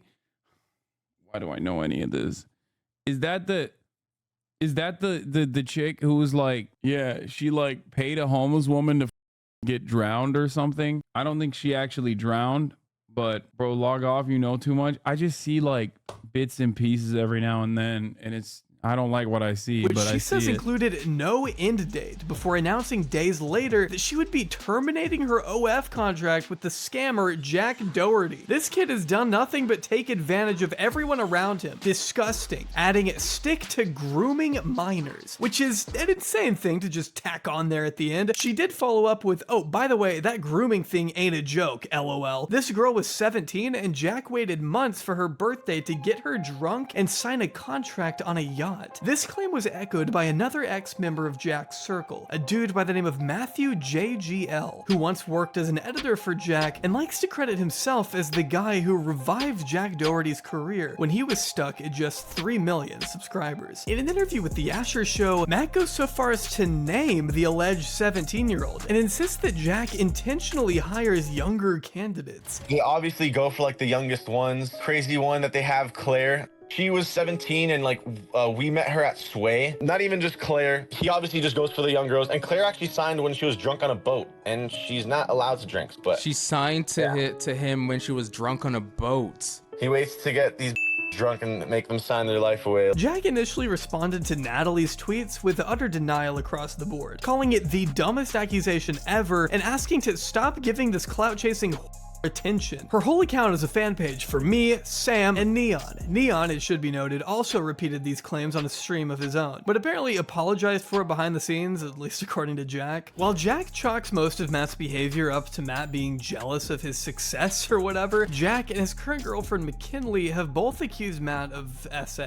In fact, they claim he's abused a number of the girls who live with Jack, McKinley being one of them. The latter posting a lengthy thread to Twitter in which she explained how Matt had initially been wanting her to come to Florida for a while, and although she had no intention of pursuing anything romantic with him, she finally agreed to come down when Jack and another OnlyFans model Bro, there's like no good guys on this side of the world, it seems. Like, it's just everyone's a bad guy. Invited her. That's when she says Matt became increasingly aggressive, accusing him of cornering and forcibly kissing her right when she got to the house, making her feel super uncomfortable to the point that when she outwardly told him how she felt, he became so irate that Jack and several others had to physically break down a bedroom door to save McKinley, stating that there's so much more she can say and many more girls wanting to come forward about him. She says Matt is jealous and the only thing he cares about is seeing Jack's downfall. California picket fence life breezy.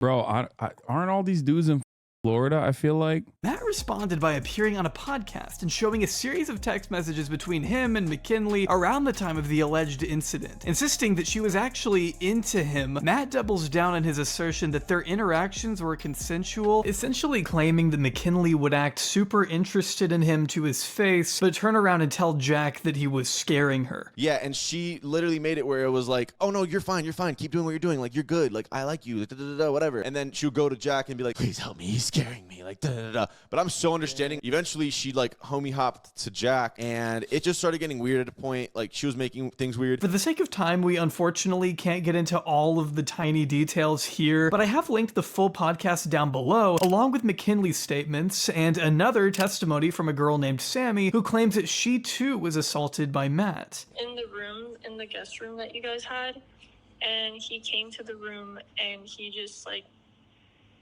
was, you know, feeling me, and I told him do not do that, like I didn't want any of that. And then he was trying to like force himself on me, and I told him, I was like, stop, you know. What the happening, dude? And I pushed him off, and then from there I was like, get out of the room, or like I'm gonna wake up everyone and tell them what you did. And he was like, no.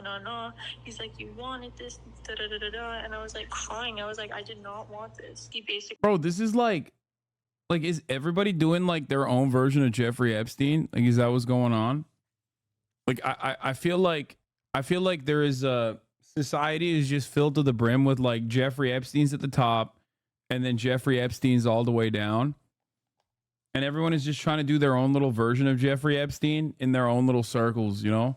Sometimes people do it in Romania. Other times they don't do it in Romania. They do it elsewhere. Like, what is this? What?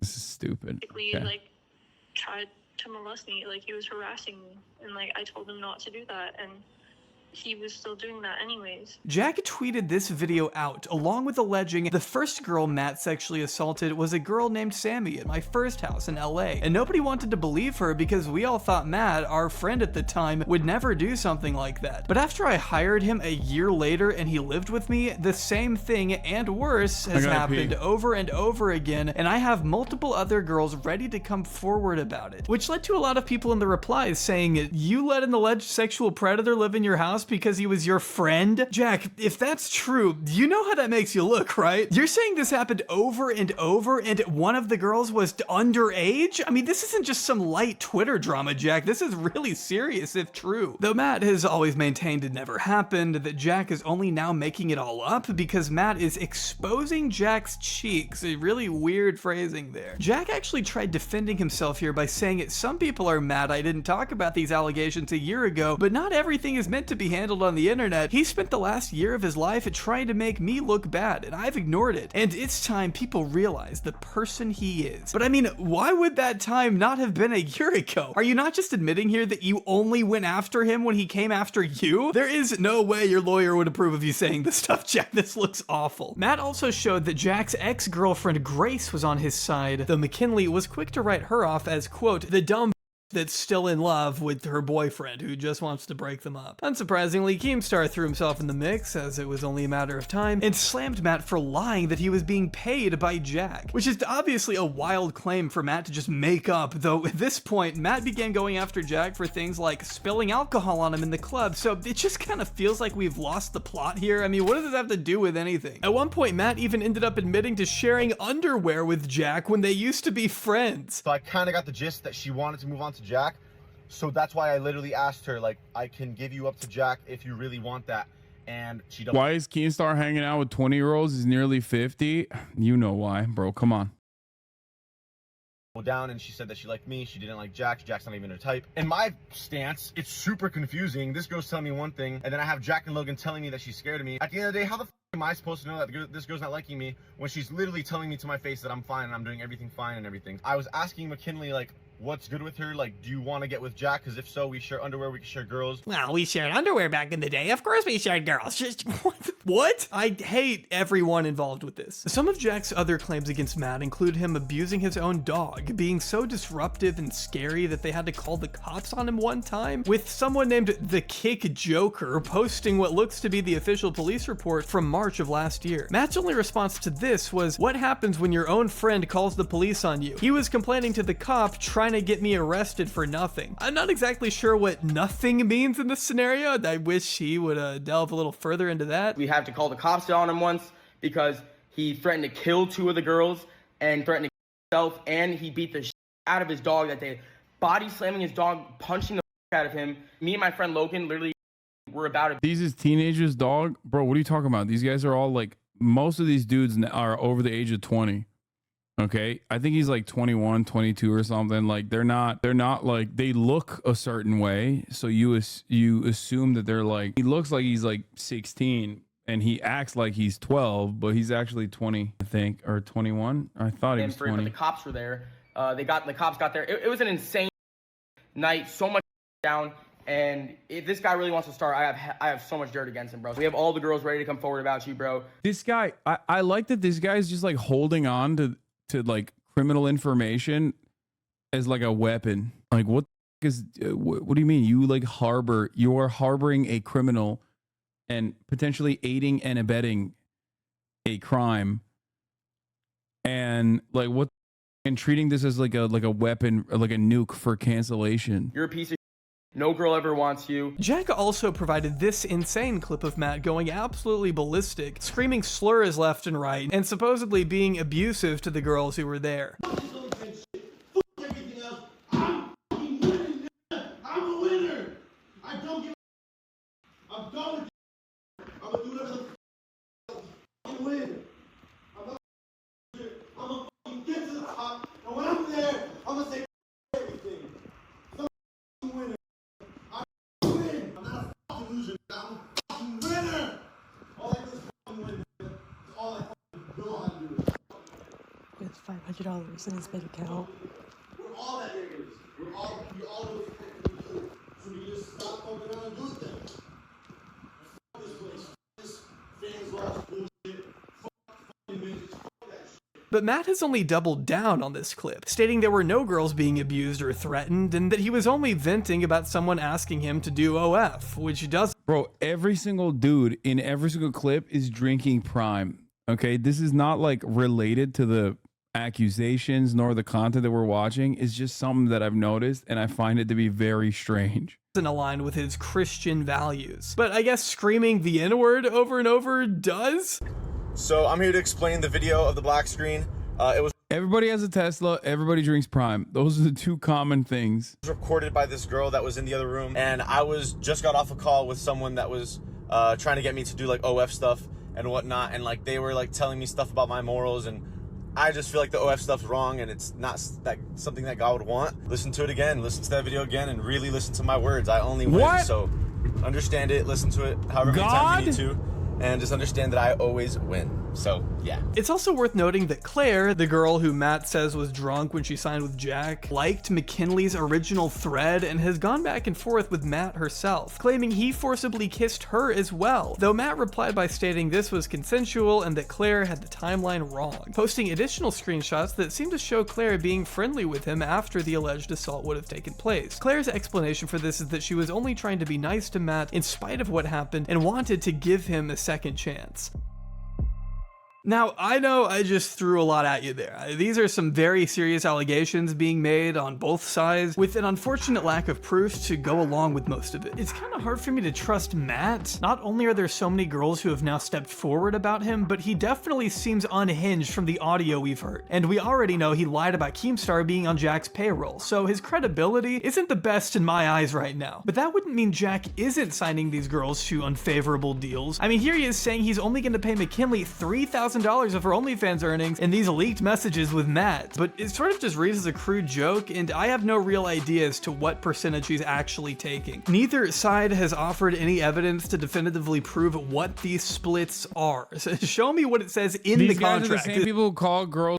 Bro, what do you mean? He literally is an e-pimp, and he was saying Corinna Coffins is only an OnlyFans in the beginning of the Jack Doherty segment. Like, is somebody, anybody. In the meantime, we're just not gonna know for sure. Maybe these deals are actually fair and there's nothing there to be seen. Or maybe it's a matter of time before more girls begin to speak out like Natalie. And of course, there are still circumstances where you can sign a terrible contract without it being against the law per se. The illegal part would be if Jack were getting these girls to sign while under the influence. I know I'm not exactly the most well-educated legal mind in the world, but I am pretty sure that would be contract fraud. Which would be even worse if it turned out to be true that he waited until the day these girls turned 18 to sign them. Again, I've seen no actual evidence for that at this moment, but it's not like he hasn't risked massive liabilities in the past with who he chooses as his bodyguards. You don't need me to tell you at this point, Jack isn't the most responsible, considerate person out there. But at the same time, Natalie and Matt haven't given me much reason to take their word at face value either. Natalie is a cloud-addicted freak who has done entire prank videos pretending to be a file and kidnapping kids to film against their parents' will. Hey, you want some free candy? I said if he wants free candy. I just asked if he wanted free candy. It's a social experiment. It's a social experiment. It's a social experiment. It's just a social experiment. Hey, Natalie, what is it again? It's a social experiment. Oh, okay, wasn't sure. And Matt does come across a little bitter when he isn't reposting flat earth conspiracies or getting mad at gay Doritos on Twitter. So it's up to you what you want to make of this horrific, vomit-inducing mess. Maybe at some point we'll get more information to make things clearer, but in the meantime, I'm content with saying I do not feel... Yeah, the Christianity God route, and sometimes my unique favorite Islam route, is like a secondary exit ramp for these losers usually. Like, they do all this horrible shit, and then they turn around and they're like, I'm Christian now. I'm born again. I found God. Be kind to one another. And they keep up the old resentments and the old animosity and the old... Like, they keep up all the old energy and all the old for the most part, but now they're just like, but I love God, and I'm also a conservative right-wing Christian. It's great. It's wonderful stuff. Just a little boost, I guess. Good about any of the people involved. Oh, my audio is busted again. I need to fix it. Hold on. I need to cycle it. Here, based on... Hold on. This happens sometimes. On what we know, I only have sympathy for the girls Jack signs to his OF empire. If not for the alleged details in their contracts, then just for the simple fact that they have to live in the same house as Jack Doherty. A fate... They play the Muslim route so well. I live in a pretty diverse country and a lot of Muslims support him a lot, even though he's clearly not a very avid follower of Islam. Yeah, bro, it's just a marketing gimmick. So harrowing, I wouldn't wish on my worst enemy. You can also tell that, like, it's completely fraudulent because it is unironically a Western understanding, like an Orientalist perspective of what Islam is. And that's what that irks me so much. It grosses me out. People will be like, yeah, I love Islam. Not because like of a genuine change of opinion or because you like truly found God or something and it gives you comfort, but because it's like Islam hates women. And that's why Islam hates women. And that's why I love Islam. Islam, like Muslims are really violent towards those who like disrespect their prophet. And that's why I love Islam. And it's just like, that's not like, that's so insane. No, they don't. Yes, they absolutely do. People who like revert to Islam, content creators and online influencers that revert to Islam, they do so because of their right-wing understanding, like their unimaginably Islamophobic understanding of the religion in general. Okay, that's why they do it. That's why you got the Sneakos of the world and the Andrew Tates of the world who are like, oh, I love Islam. Actually, they're not actually religious or followers of the faith at all. Okay, I know that was kind of a lot, but I promise we're done with Jack, okay? Yeah, I won't subject you to any more of his broccoli hairstyle any longer. We're done, okay? This might be a good place for you to pause, use the restroom, get some water. It's similar to the converting of Catholicism because they like the aestheticism and hate the Pope because he's a lib. Exactly. I mean, reverts, adult reverts are already weird in general. But yes, the classic thing is like what we saw with like the Red Scare girls and people basically saying like that like they're Catholic now because they're based. Catholicism is based, and then like the Pope will come out and be like, being gay is cool, and they'll be like, oh, I hate the Pope. Give some money to Palestinian relief if you're able to. Me and over 100 other creators have teamed up to raise $1 million of humanitarian aid for civilians displaced in Gaza through organizations like MAP, Heal Palestine, and the PCRF. So please, I would encourage you to donate if you can. It's a great cause, and the link for it will be in the description below. In the meantime, I have to warn you, the rest of this video is only going to get more mentally taxing from here. Our next subject doesn't quite have the name recognition as Neon or Jack, but he does have a similarly unsavory reputation with those who have heard of him. It's time we meet. Yo, when them cameras come on, I don't know how to act. Just Snags began his career alone in his room, streaming NBA 2K and Madden to a modest following on Twitch. Little did he know, however, that in just a few short years, he'd find himself issuing an apology video to the Mexican cartel for dissing El Chapo on Kick. I'm not joking, this is something this man has done. I'm every Mexican shot. El Chapo. El Chapo. El Chapo, how about that one? the whole cartel, suck my. And I'm going to Mexico next week. Never scared of no Mexican. I'm going to Cabo, all that. Come do something to me, pussy. Going after the entire country of Mexico just for the meme of it, I guess. I'm not even really sure what you can do to make sense of this. I said El Chapa. That's somebody in my chat name. You know what I'm saying? I think he's Spanish or something. El Chapa. That's still El Chapa, not El Chapo.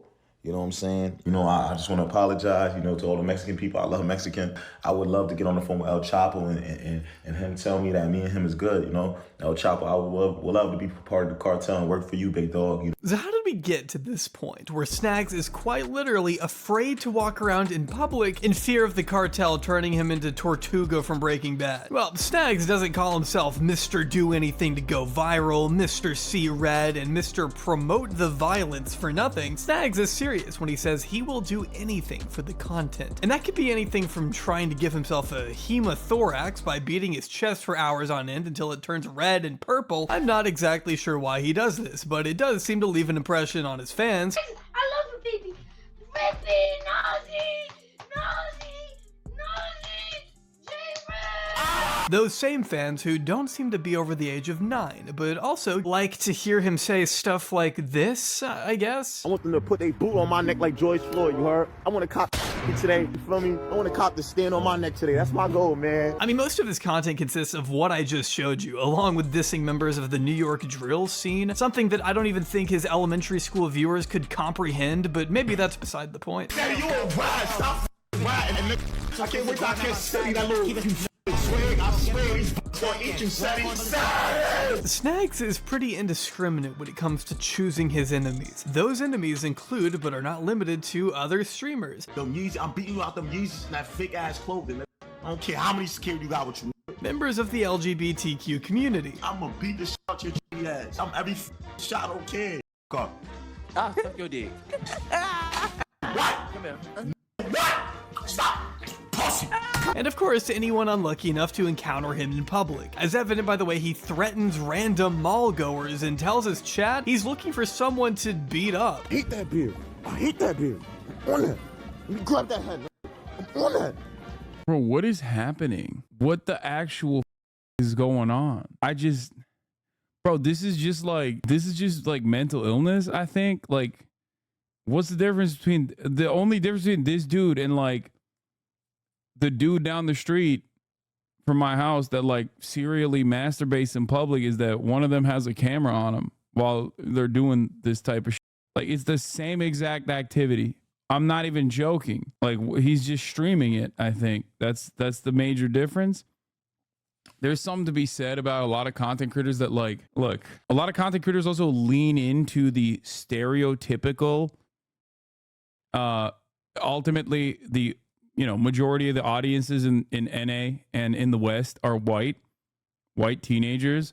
So a lot of content creators will lean into like these stereotypes and specifically make a mockery, not only of themselves, but also the entire racial stereotypes. What do you call it? Like that one dude who will go out and just like, I mean, the fact that he's like saying like, I want a cop to kneel on my neck like George Floyd.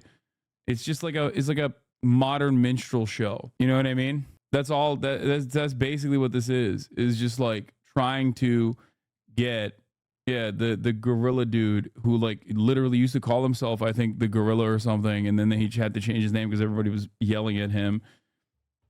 It's very weird. It's very weird behavior. I think Neon does that as well. Grab that head. What is he laughing at? Get her, bro. This little ass girl. I will punch her sister, bro. Don't care. I will beat both of them up, bro. I want to punch on niggas. I got mad time left on this earth, bro. You feel me? But remember, guys, God moves him. Just trust in the Lord with all your heart. Before long, you'll be outwardly wishing death on all your acquaintances and being blatantly racist to complete strangers over the internet. Fuck that baby.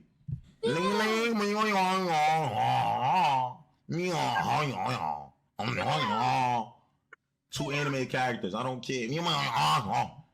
Damn, he's really killing it with a comedy, dude. He's laying it, dude. The state of comedy online.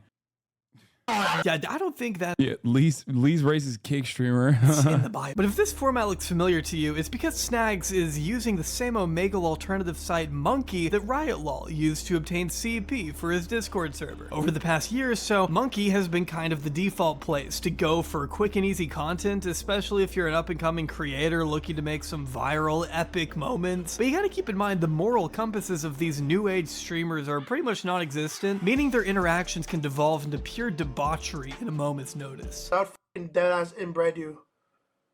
What? Yeah. How old are you? I'm 11. How old, Daddy? As far as Snags goes, there are literally countless instances of him going way overboard and just straight up harassing whoever he's talking to. I mean, my man is so criminally horny, he doesn't even hesitate to openly flirt with random women in front of an audience of, as we've seen, kids. I mean, they're young. Can I be right there?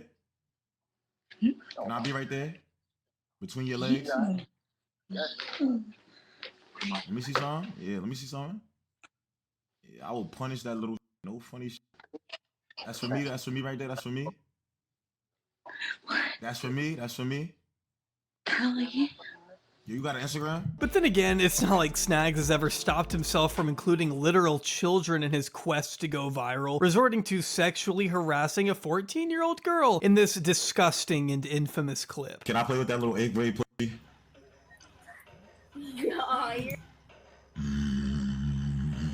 Imagine a 24-year-old man saying something like this to your younger sister or niece or daughter. It immediately made the rounds on Twitter, reaching an audience outside the insular bubble he was used to dealing with, leading him to publish the most sincere and heartfelt apology ChatGPT could offer. To everyone who it concerns, I would like to apologize to those who have been affected by a recent video clip that has come out. I would first like to say that video clip is completely out of my character, for I have a mother, sisters, and other family members who are females. Therefore, I respect females and would never want to endanger anyone. I will do my part as an influencer by never indulging in such behaviors no matter what. Lastly, I want to apologize to my family, fans, and supporters. Fans and supporters. Oh wow, really hitting them all, I guess. Again, I apologize and plan to do a lot of damage control / reflecting around the situation. May all be well and everyone be safe. You know, after reading through this entire thing, I think he may have actually written this himself. ChatGPT is ass, but it would never be this incomprehensible. Though if this doesn't feel sincere enough, Snags would then take to his stream to read out the statement verbatim, in a genuine demonstration of how truly sorry he is. To everyone who is concerned, I would like to apologize to those who have been affected by a recent video clip that has came out. Even if he is sorry, it's just impossible to take seriously when it feels like something Roderick Heffley would be forced to say. I'm sorry, women. But then again, I guess the apology didn't matter at all in the end, because he later tried to argue the clip was AI. People hating, still watching. That's what I'm saying. Snags, you're the P word. You said that. Oh my God. Nick, that was an AI clip. Wallahi, he would never do that, bro. Yep, that wasn't him harassing an 8th grade girl. No, that was an elaborate deepfake that someone made of this extremely niche streamer in an attempt to cancel him for doing something completely in line with his character. I mean, are you kidding me? This is what you do, dude. How are people gonna believe this is AI when that's your character? That's your brand. I don't care what his excuse is or how many times he tries to apologize. That kind of comment directed at a child is inexcusable in any context and should result in an immediate... Bro, there's 2 more content creators on here. It's about to get worse than this. I don't even understand. Like, I don't understand. Did they murder people? Did they murder children deliberately on camera? Like, what is going on? It's just like, it's like, it doesn't, honestly, it's too much. It's so much. It's like every time we venture into this side of the content creation sphere on this side of the planet, I'm always like I feel like I need to get a hazmat suit. I feel like I need to, it's just tip of the iceberg compared to the last freak. Don't you love that these people are considered your peers in the streaming space? Like I have all the smoke for people who just think like streamers are gross psychotic monsters. Cause like if you're uninitiated and you just see this kind of pop off on Twitter, you're like, oh, this is how all Twitch streamers are.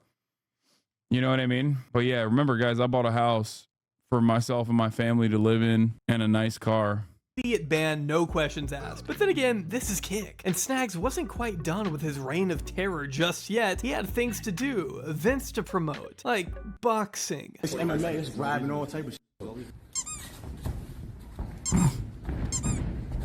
Shockingly enough, Snags' career didn't change much after this clip. In fact, he found himself able to continue hanging out with the biggest streamer on the site, a man that I'm sorry to keep bringing up is Aiden Ross. Aiden had met Snags a little while back, they'd streamed together a few times in person, and although he was never an official member of S. Bro, Aiden Ross looking at the biggest piece that is being canceled currently and should probably go to for things that are just like crimes, right? And going, yeah, can't wait to have him on my stream. What? Dude, he's like, oh, this is sick. Did you get yelled at by the woke mob for openly saying the words that I will not repeat right now because I cannot get myself to say those words about an 8th grader? Well, time to come on time to come into the big leagues, baby. Time to promote, you know? Jesus Christ, dude. It's like, it literally feels like, oh my God. It feels like, oh, you guys notice the brand risk promotions behind him. Yeah, that was going to be the name of me and Will's podcast before Fear and Malding. Famously, there was a content creator who had a podcast that was inactive at the time. His name was Your Arab, I think, or something like that. That's right. Will and I were going to name our podcast Brand Risk. And Your Fellow Arab was like, bro, what? That's our podcast name. Don't do that. So then we were like, all right, you know what? Our bad. We're not going to do that. We don't want to f around. Everyone in my community was like, why are you trying to steal from a small content creator? Why are you trying to steal the name from a small content creator? Everyone in this community at the time was crying about it. Okay. Now, years later, I found out that Your Fellow Arab is like another one of these like I love God type guys who went to Haiti. Then I found out that he is also aligned with Aiden Ross. Then I found out that he actually was like hyping up the fact that he made sure we didn't use the term brand risk so that Aiden Ross could use it. Aiden is a better person than you. Please no ban. I will not ban you for saying something so funny. I actually will keep you in the chat as my little pet. Yeah, that's right. He was like apparently flexing on a phone call with Aiden being like, yeah, we stole that from that gay ass Hasan. The name, like he was going to name his podcast that, but now you can use it, Aiden. That streamer is based when it comes to Palestine. You saw a random black dude on screen and immediately sent me a clip compilation of I Show Speed. Bro, I Show Speed is literally a model citizen that does model UN debates in comparison to these dudes, okay? That is insane that you saw a black dude and you went, oh, well, here's another black guy. Christ, dude. SSB, he was certainly adjacent to that community for a while. Just some context here for any normal people out there. SSB refers to Aiden's now defunct streaming group, which included the likes of Cheezer, Convy, Cuff'em, and a person named Schnaggy Hose. I know it may sound like I'm pranking you, but I promise these are all real people. Like, I could probably do an entire video on Cheezer. I don't have the mental capacity for it at the moment, but I will go ahead and let these clips speak for themselves. Is that a naked baby, bro? No, he's not naked. Get him naked. I want to see him naked. GT, I'll suck a baby's. I want a fucking baby right now. Yeah, get out of here before I stick my dick in you. Hurry up. Bro, what? she's 16. How old are y'all? How old are y'all? We're 16. Yeah, as you can tell, he's also a big frequenter of Monkey and has zero restraint when it comes to blurting out the most grotesque sequence of words that pops into his prison, okay? Prisons are not obsolete. I'm telling you right now, Angela Davis was wrong. Prison is not obsolete. Prisons are not obsolete. Okay? Prison. One word, prison. 3 words, prison industrial complex. Okay? Specifically for this. What is happening? Sexualizing real babies and pulling Bro, out we need to bring back like exiling people. Okay? We need to bring back exiling people to a faraway island or something. okay? An uninhabitable island. This is why I'm an advocate for the Florida Project. Just send these guys to Florida and just wall it off, okay? Take everybody that don't want to be there out and then just wall that off. And then anytime someone's doing some, it's like, okay, Florida. Like Florida, it's over. You're going to Florida. A dildo to trick girls into thinking he's exposing himself to them. My question is, why do you own that thing in the first place? Doesn't really make a ton of sense for someone so ardently homophobic. Why are you gay? Similar to Neon, Jack, and Snags, though, Cheezer strangely finds himself unable to take even a crumb of accountability when confronted by the literal co-founder of Kick. Instead, he just resorts to pointing out how that clip of him being a dumbass was actually just AI. Bro, on my life, I did not mean what I said. Half of it was AI, and the other one, they cut out before I could even give my context. Like, I'm sorry for what I said. Bro, how many of these... This is Aiden's guy. That's the thing, Eddie, real quick. That's why you don't do business with black people. And this is no offense to any black people in my chat at all. I respect y'all in a way too, because I low-key, like, I see what you do. He used you for money, Eddie. He didn't want to ever work with you long-term. He got what he wanted out of you. Which, listen, it's in their culture. I respect their culture. Everybody has different cultures. Like, white people, we do our own things. Indians do their own things. Black people have their culture. It's not no racy shit either. Bruce did what he had to do, bro. And he got the bag out of you. But, Eddie, what about me? Facts. I like that he's saying, like, it's not on some race. Okay, it's crazy to just like do AAVE while simultaneously be like, not on some racist facts. Here's some race. The entire race of black people, it is in their culture to steal. That's what he said. That's crazy. Me. Woo! Goddamn. Streamers are gonna use this defense. Does anyone actually believe? Does this have to do with that one guy who manipulated the girls on Kick to expose themselves? No, this one doesn't even cover that. There's apparently so much more of that out there. The fact that all these people are still out and about makes me that much more discouraged of the police. Yeah, dude, cops ain't doing nothing. Okay. Believe it? Am I not understanding how dumb these fans are? I mean, who are you fooling? But this video isn't about Cheezer. We're still talking about Snags and his relation to someone with actual equity and Kick. See, Aiden figured Snags would be the perfect addition to the influencer boxing match he was in the middle of organizing. And suddenly, Snags found himself right in the middle of a highly publicized event that had the potential to bring his career of harassing strangers and children online to the next level. He fought two people, Big X and Cuff'em, beating both of them in an MMA style. How likely is Divorcelli interacted with any of these guys? I suspect that, considering that he's also a prominent influencer on the platform, I assume he does interact with them. I don't follow his. Why would I know that? Cage match and naturally elevating his status as a member of Aiden's entourage. While a more well-adjusted streamer may have been able to use this time in the spotlight to springboard themselves into more success, Snags was either too dumb or too unappealing to do that. He never signed an official contract with Kick and essentially went back to doing the literal only thing he knew how to do. Like, I don't know if he talks to these dudes, but it doesn't really matter. Ultimately, oh yeah, that's right. Aiden Ross and Destiny don't like each other, right? They had like a let him fight moment. Except it doesn't really matter. He has his own 2-hour documentary worth of shit that he's done personally, so.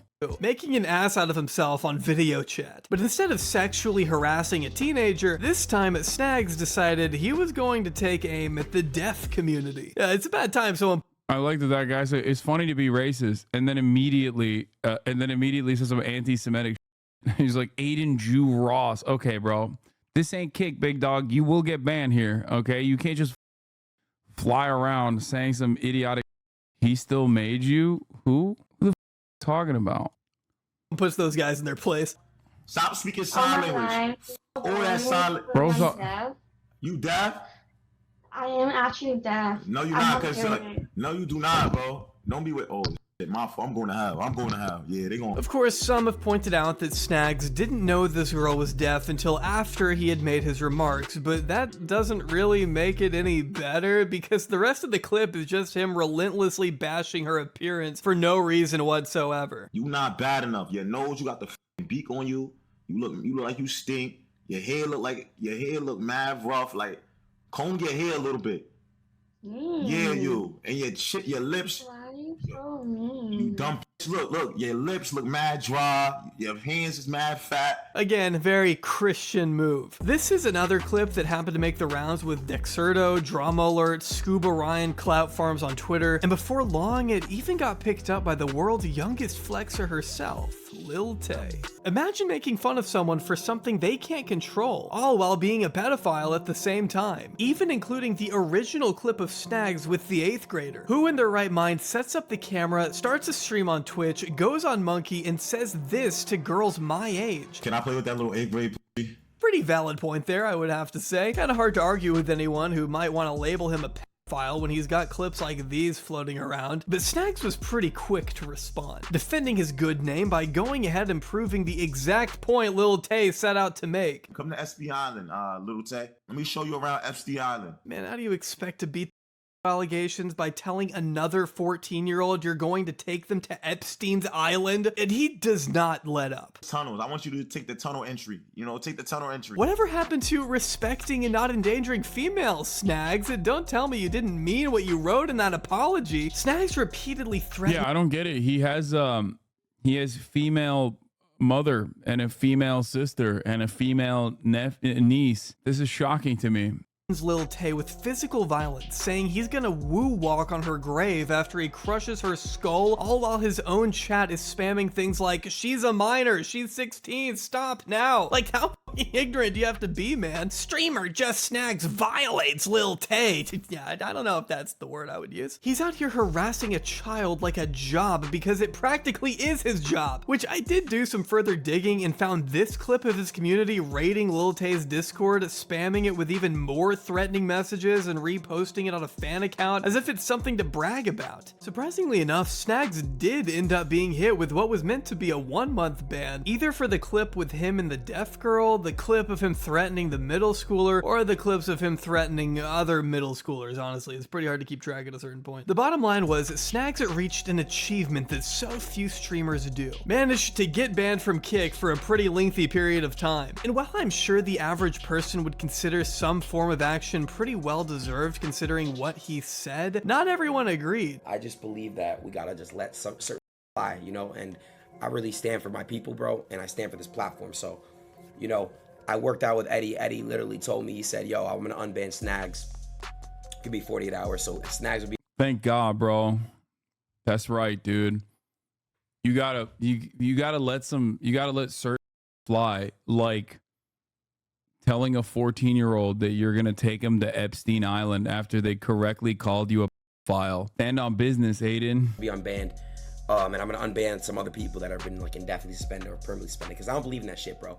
Aiden Ross wasted no time in assuring his good pal that he had nothing to worry about. He was gonna make sure Snags got unbanned in the next 48 hours. Not exactly the most shocking move from Aiden when we consider the type of characters he surrounds himself with who are not named Snags. But as the days and weeks went by, Snags' account remained completely dead, gone, buried. No traces of his clips or VODs can be seen anywhere across Kick, and that made Snags a little upset. So man, Eddie, free me on Kick. I'm gonna come to Australia and beat on you. Word of my mother. I'm gonna beat on you and your wife. Eddie, your wife now. You got me mad, you know, being me now. I'm gonna say your wife. Aiden Ross, Issa, I don't care. Get mad, get tight, beat me for longer, cause I talked about your bitch. Issa. That's why Big X put his all in her mouth. By the way, this is why it's extra funny that prominent Kick streamer Nick Merckx talks a whole game about saving children and protecting children from gay. Meanwhile, this is what's happening on the platform. This is what like me and Felix were making fun of on. You can find the last video that just came out. Nick Merckx has lost it from 21 hours ago. You want to know what's crazy about this thing, by the way? This video is 2 hours and 25 minutes long. It's got what, 1, 2, 3, 4, 5 content creators on it. This is literally still the tip of the iceberg.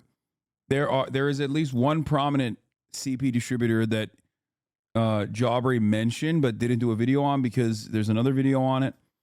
And there are so many others that are not even getting like honorable mentions in this video at all. You still kissed her. Oh my God, you Smart. Oh my God. In typical Snags fashion, he decided to bite the hand that feeds him a little bit and slammed both Aiden and Ed Craven for allowing him to be so unjustly deplatformed. I guess Snags has never had to be a mature adult in his life, so this may be a shock to hear, but saying you're gonna assault the wife of the owner of the website you are trying to get unbanned from is probably not gonna do you many favors. And mind you, this was after Snags tried to come back early with a new account, and the man just can't stay away from the limelight. He's a fiend for the content. But according to Aiden, the bigwigs at Kick are a little more trepidatious about having Snags come anywhere near their platform, especially after countless warnings went completely ignored. The thing about Snags is he's been warned so many times. He's had like literally like 10 warnings. The issue is the last clip that banned him was that fucking thing. Hopefully we can get him unbanned. I'm working on it, bro. Like they hate him, you know. And I mean, would you blame them? This is a guy who regularly puts himself in the line of fire, willing to get assassinated by the Mexican cartel if it means getting reposted by Dexerto on Twitter. Which, by the way, just so we're clear, the cartel has been known to lethally target influencers who disrespect them in the past. So this isn't just fake beef for internet points. What Snags is doing comes with real life consequences, but I doubt he really understands that. I am not exaggerating when I tell you Snags has expressed wanting to crash his car for the sake of going viral. See somebody walking up right now, I might just smack him with the V, like pedestrian and all. Like I'm just on bad timing all 2024 summer, you heard? Like get the road, get the road. Like yo, if I see a lady right here walking with her dog, kid, stroller, I'm hitting that bitch. He says he wants his first fan meet and greet to get shot up. I really turned crazy. I really turned little kids crazy, bro. I can't wait till I have my first meet and greet, bro. I'm telling you, it's gonna be a shootout. Like, mad niggas gonna get shot at my meet and greet. Like, I'm gonna be the only streamer that hosts a meet and greet that gets shot up. Like, I can't wait, bro. Y'all gonna start crashing out. Y'all gonna start just shooting the crowd. Like, oh my God, I can't wait, buddy. Like, he's threatened to gun down gay pride parades himself. I'll go to a gay parade and shoot it up. Suck my dick. In one clip, he even says his next viral moment will be when he shoots 30 people at a public event. Yo, my next viral clip, I'm gonna be on Fox 5, Channel News, like, just like Snags is massive death. Like, oh my God, just like Snags just killed 30 people. He just shot up a parade. Like, Snags, in my opinion at least, is a disturbed individual. The powers that be woke up his inner demon, in his own words, and I'd rather we don't find out what that means. Bro, I think he's just schizophrenic, honestly. Like, he just needs immediate mental health. Like, I blame this on you. Okay. I think he's just insane. Like, this dude just seems way more deeply unwell than all the other ones. All the other ones, like, have a seemingly, like, their actions are gross. Every single one of their actions are gross. But the other two at least like are deliberately being gross. Like this dude, I think he's out of his mind. I need some kids to talk to, bro. Man, you can compare yourself to demons all you want, but at least give up the Christian shtick. I don't know who you're fooling at this point. But to really stand out on Kick, you need to be willing to let go of morality a bit. You get a little crazy, you know, stoop pretty low. And it's hard to find someone who will stoop lower than... Dude, I don't even... What is about to happen? It can't be more depraved. It can't be more depraved. I feel like we've hit the bottom. Every time we hit the bottom, there's like, and this guy did exactly what the other guy did and then some. Like, straight up, dude. Luckily, not a single one of them has served a 3-minute ad break at the top of the hour so far, to my knowledge, which is obviously the worst thing you can do, while also having a house and also purchasing a Gucci shirt one time. Obviously, there's nothing worse. Here's the 3-minute ad break now. Genuine question, sincere. What is the difference between this and a drill rapper or the First Amendment argument like with Young Thug? What is the genuine difference between this? A drill rapper is talking about like maybe killing someone if they are talking about that in a recording booth. This person is like literally filming themselves doing a crime. That's the difference. Okay? Like one is hyperbole, artistic expression. The other is like filming yourself in the process of doing a crime. Okay? Like one, you have to entertain. For one, you have to entertain that it's fiction. The other, we know, is not like a controlled environment. It's an uncontrolled environment against a random person, either online or in public. Do you understand the difference now? I hope you do. Chatter thinks Lil Mabu has killed people. Yeah. You probably haven't heard of Derek Graz. Not many people have. And I doubt I have much audience overlap with someone who posts things like, crashing a 4-year-old's birthday party, cops called. This isn't even on Derek's channel, because as I'm typing this now, Derek is battling 2 community guideline strikes on his channel, meaning he's 1 strike away from losing it all permanently, and has taken down all of his videos in order to play it safe. But not to worry, according to his Twitter, he'll be making his much anticipated return before you even know it. In the meantime, we're just gonna have to learn about him through his collabs with Buck, Buke, Bucky, FPS, really piss poor name there, I'm afraid. These guys' idea of quality content in 2022 was to film families and children enjoying themselves at Chuck E. Cheese, despite being repeatedly asked to leave the premises. Just can't let you guys like film inside. It's alright, guys. Cut your deal. Sorry, We'll cut you a deal. I have to ask you guys to leave, man. This worker literally tells them right when they get there they're not allowed to film and that they need to get out of the store. Shocker, they don't listen and are told to leave a second time by what looks to be the manager. So what do? They accuse the manager of sexual harassment. Excuse me? Bucky was the other guy in the take call with you and Aiden. Wait, really? With like, what's his name? Clicks? That's kind of crazy that I didn't even know. Like, I don't remember him at all. What an afterthought he was. He's the same guy who was on your Andrew Tate debate. That's crazy. I used to think that the parody of a live streamer streaming themselves robbing a bank was ridiculous, but now it almost seems like a certainty. Yeah, except that would be a cool crime. Okay, that's the difference. They never do cool crimes. They do lame shit. Not.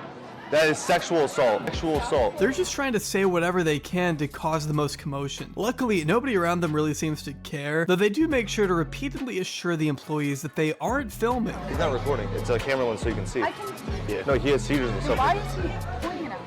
Oh, I don't know. Because he's trying to see. He has seizures and stuff so he can only see through a lens. But sir, you still have no proof that I was recording anything, and you took my... in the window with the camera? Let me guess. Aiden Ross hit these dudes up after they got busted for like, you know, trying to say that they want to have with like a 12-year-old or something. Clicks was friends with Heel Mike, Bucky, Derek, and Andrew Tate. Very normal. That is I don't know what that is that he's recording. Now, I'm sure you can deduce that by us now watching this footage on YouTube, the camera was in fact on when they lied and said it wasn't. A trend we'll notice with Derek Graz here in a minute. But in the meantime, the cops get called, so they have no choice but to leave. Then we got kicked out for, like, literally got kicked out for recording, which I don't even know why it was that big of a deal. I guess we look like creepers. I don't know. Yeah, man, that's actually exactly why you got kicked out. How are you gonna call it a fake reason when you admit you look like absolute creeps? But Derek doesn't. Chat, stop telling me Celtics are up by 21, okay? I don't want to think about it. I don't want to see it. I don't want to. I'm now on the copium train. I think Kyrie Irving is personally dumping it with the deliberate intention. He's personally dumping it because he doesn't want Miriam Adelson to get a dub. Okay, that's what it is. That's what it is. The Mavs. Listen, bro. What's going on is Kyrie saw what Miriam Adelson was doing. Okay, with Donald Trump, and he was like, "That free Palestine. I'm fucking dumping it. I'm tossing it." Just look like a creep. He very much is one. And I assure you that's not hyperbole either. This next part is going to have to be heavily edited. See, apart from Derek's awesome YouTube pranks, he's also built up a pretty illustrious reputation over on Kick. When he's not bothering customers by pretending to work at Walmart. Dude, I just stared at her tits and said, "Are you recording me?" Oh my God. Jesus Christ. She did her. Latinas, bro. I'm saying she's probably 15. Well, not actually, but she probably was, bro. He's trying to meet women on Omegle, getting pretty upset when— Bro, yo, this is like, what is going on? What's happening? In my whole life, I've never had a moment where I've had these thoughts. What is happening? What is going on right now? Why are there so many people that are doing this for content? Like, why? It's like Cap'n Crunch, oops, all berries, but it's like, oops, all files type. Why? Why is everybody a file on this platform? What is going on, bro? He was like 17 or 16 when he was on stream with you, by the way. This dude wasn't. His friend was. When he isn't able to see them naked. What's good? Where are you from? Because they all make Discords where they sell memberships to the clips of it, like the first guy. You sound like Tucker Carlson right now, just ultimately confused. What is going on? Actually. Ukraine? Why is everyone from Ukraine?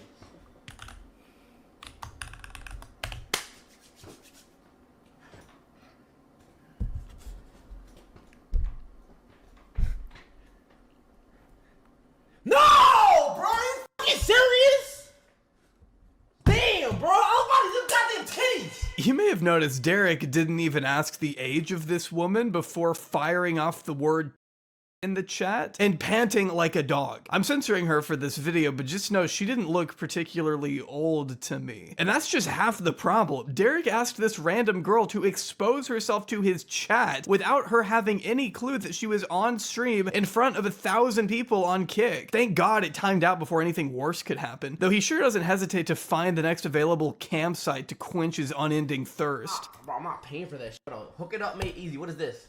Or what is this? Dallas, Cam Match, Dallas, top 5 hookup in Dallas, secret side hood up. Jerk off with females. I like that one. What are you talking about? My man is never not horny out of his mind. These Omegle streams really just consist of him spastically clicking through people, pausing occasionally when he sees a girl he's attracted to, and turning the conversation sexual before she even has a chance to say her age. Like, okay.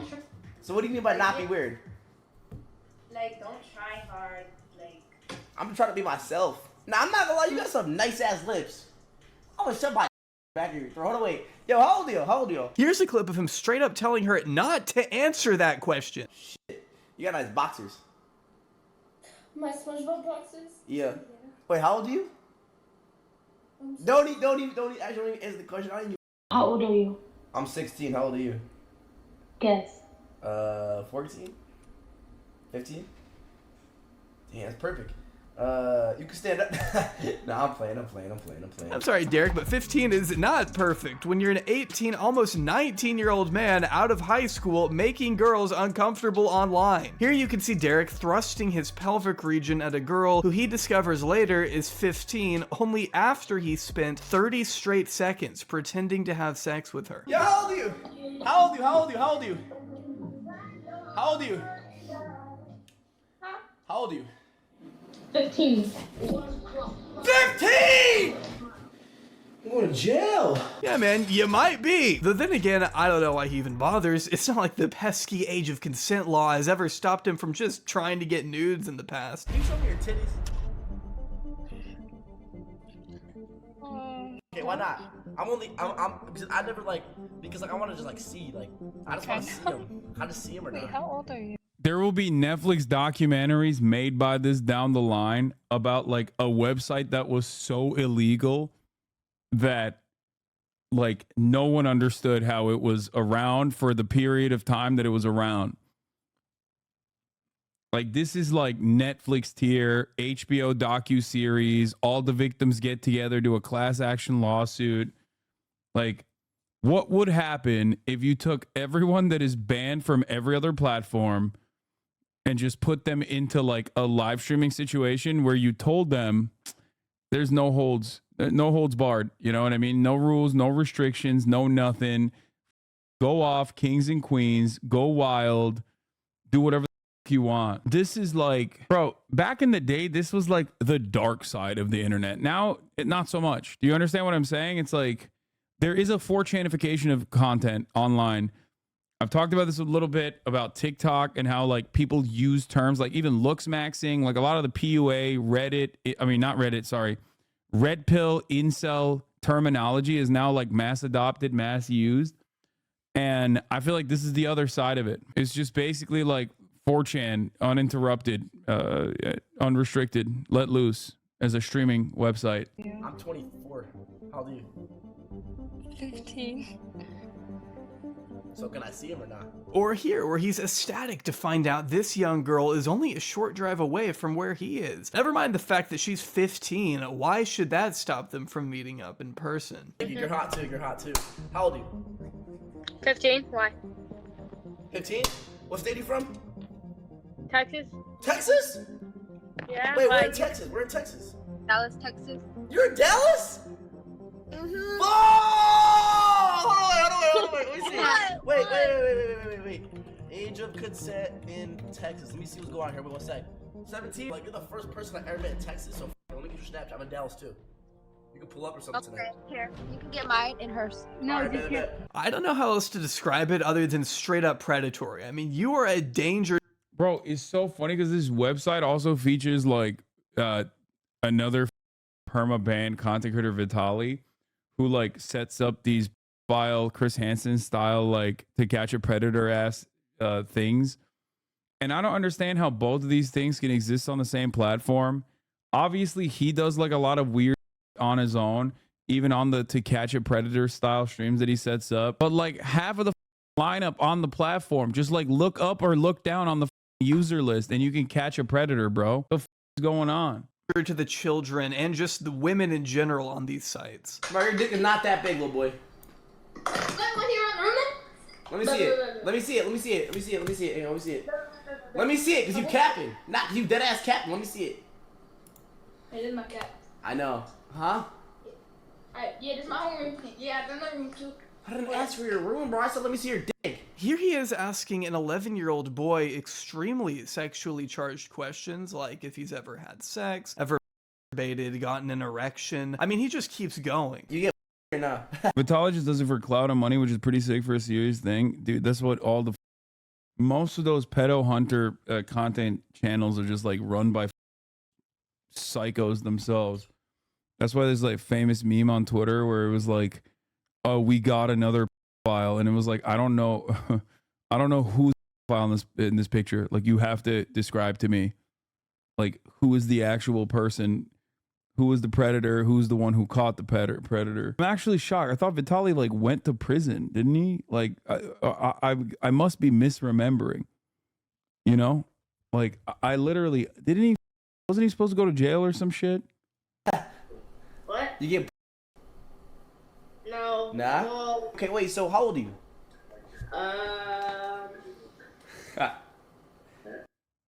What is this? Look how many assaults are being prevented just by them hanging out in one room and not out in public. Sneeko is behind the chat. Oh my lord. Prison yeah, I thought that was Zizek for a second, bro. I'm not gonna lie. I thought that was literally Zizek. Bro, answer. I don't got time to answer for. Have you jerked off yet? What? Have you jerked? You haven't even jerked? Have you ever got a boner yet? Oh, no. Have you ever got a boner? No, man to man, bro to bro, bro to bro, bro to bro, bro to bro. Have you ever had a boner yet? Sure. What? Have you touched it?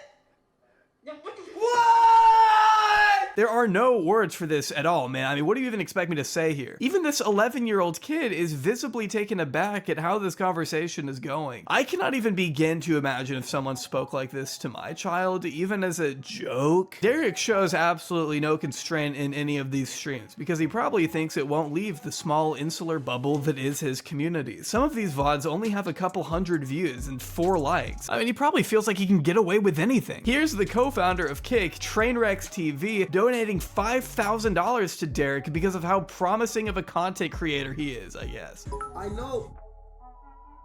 Trainwrecks donated $5,000. That's a lot of love. Take $5,000 for that level of love, brother.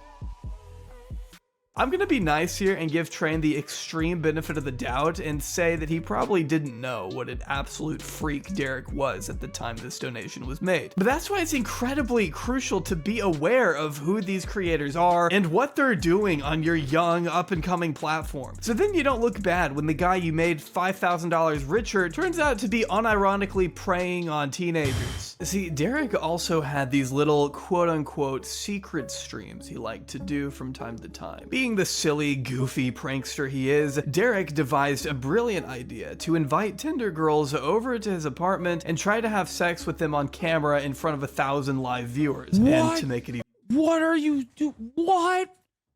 Dude, what is happening, dude? Dude, what? Bro, that is so illegal. What? Dude, what? That's just illegal. That is, you are creating revenge. Like, I feel like it's worse than revenge porn somehow because it's like also live streamed. Like, simply filming someone without their consent, like them without their consent, is already super illegal. It's like you're making revenge. This is also live streaming. So like, bro, the next guy is so much worse. How is that possible? I don't know if I want to understand how that's possible. Even worse, these girls had no idea they were being filmed. On the 2 occasions he did this, neither one of the girls were told that they were effectively creating porn for a live audience on Kick. These girls traveled all the way out to spend time alone with a person they thought was genuinely into them, only to have their intimacy exploited for views without their knowledge or consent. Which is why I will not be showing you a lot of the footage from these streams, as to keep this all extremely private as possible. I can't even fathom the trauma that would come from finding out your body had been so grossly used in this way, but I will show you the beginning of the stream so you can get a sense. I don't get it. How is this not illegal? Like, I just don't understand. Like, how is he streaming this shit? You know what I mean? How is that even possible? How is he literally streaming this shit? This is definitely illegal. Texas? Nah, dude. No way. No way. There's no world. There is not a single state. No, if it's in Florida, it's a two-party consent state. If it's in Texas, it doesn't matter. Like, the two-party consent is for like recording certain things, okay? You cannot record someone without their explicit written consent. You're mistaking like a phone call or some for nah what this Derek is had in mind here. This girl's coming over. One of my friends was on my account, on my Tinder account, made me a Tinder account, and so he basically matched with this girl. I literally have no clue what she looks like. I have no clue she looks like. She didn't come over. This is my first time meeting her too. Watching Derek frantically move around the room in search of the best possible angle for his chat to see him with the victim is so truly grotesque. He even says out loud that he's going to hell. All right, so we'll be like, should we be like chilling like on the couch or like the couch? All right, let me think. She'll notice, but I feel like girls are stupid. I'm going to hell. I'm going to hell internally, bro. I'm up. Wait a second, bro. Oh, this is so bro. I'm going straight to hell. I don't care, honestly, at this point. It's fine. straight to hell. You're going straight to jail, bro. What? How is this legal? Is that good enough? Okay, is that good enough? No, so pity. This? Wait. I'm going straight to hell, bro. I ain't going. If you have to say over and over to yourself that you're going to hell as your chat, I know. You don't have to literally be a bunch of narc ass hall monitors, bro. I know. I understand. Shut the fuck up. Jesus Christ. preparing to do the thing that will get you in hell, then maybe just Dumbasses in Hoscourt immediately have to be like, shut the fuck up, okay? Shut the fuck up. I know. Jesus Christ, dude. Now you're giving like literal clout and also additional life reviewers to a freak. Just don't do the thing. You don't have to do it. You know that, right? That little voice in your head telling you you're going to hell is called a conscience, and it's okay to listen to it sometimes. But of course, he doesn't do that, and would instead prefer to listen to his chat send TTS messages instructing him what to do with the victim. Set up the camera like a what's it called? Like a hidden camera. I'm gonna have my hoodie up. Like this, and I'm gonna have the headphones, bro. I'm gonna have the headphones in. And every single TTS, every single donation, like with the TTS, it's gonna like, so you have to what to say and say what to do, bro. You know what I'm saying? If she's chopped, I apologize. If she's hot, then.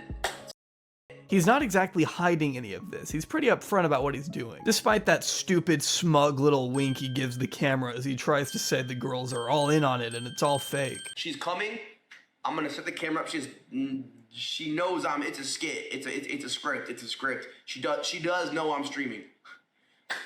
We know it's not fake because no two people would ever be able to pull off such an awkward performance without it being organic. The two are just kind of stiffly sitting on the couch while Derek attempts to goad her into something sexual, asking increasingly charged questions, pulling down his pants at one point, leaning back and expecting her to start giving him head. I mean, it's just awkward and I'm sure beyond terrifying for the girl.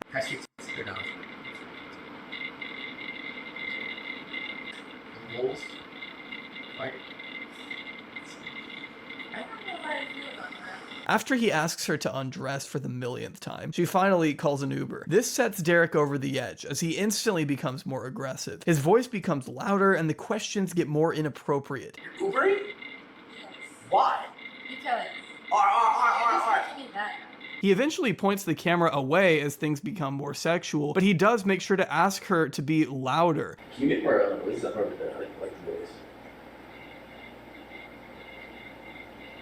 You feel me? Little does she know he's asking this so his chat can hear better. Then by the time she's gone, he wanders back into frame and pretends to be all shocked that he left his stream running while he was with a girl. Oh my god, I'm still live? No way, I just had a girl. Oh my god. No way, I just live the whole entire thing. This bit sucks, man. You deserve jail time. Ha, I got y'all, bro. That was scripted. It was fake. Kick, we're good, bro. Don't worry, it don't happen. We're good. Only that's not what the girl said, telling YouTuber Vinny D in a subsequent interview that she was completely unaware Derek had been streaming the whole entire thing. Did you know you were being streamed or any of that?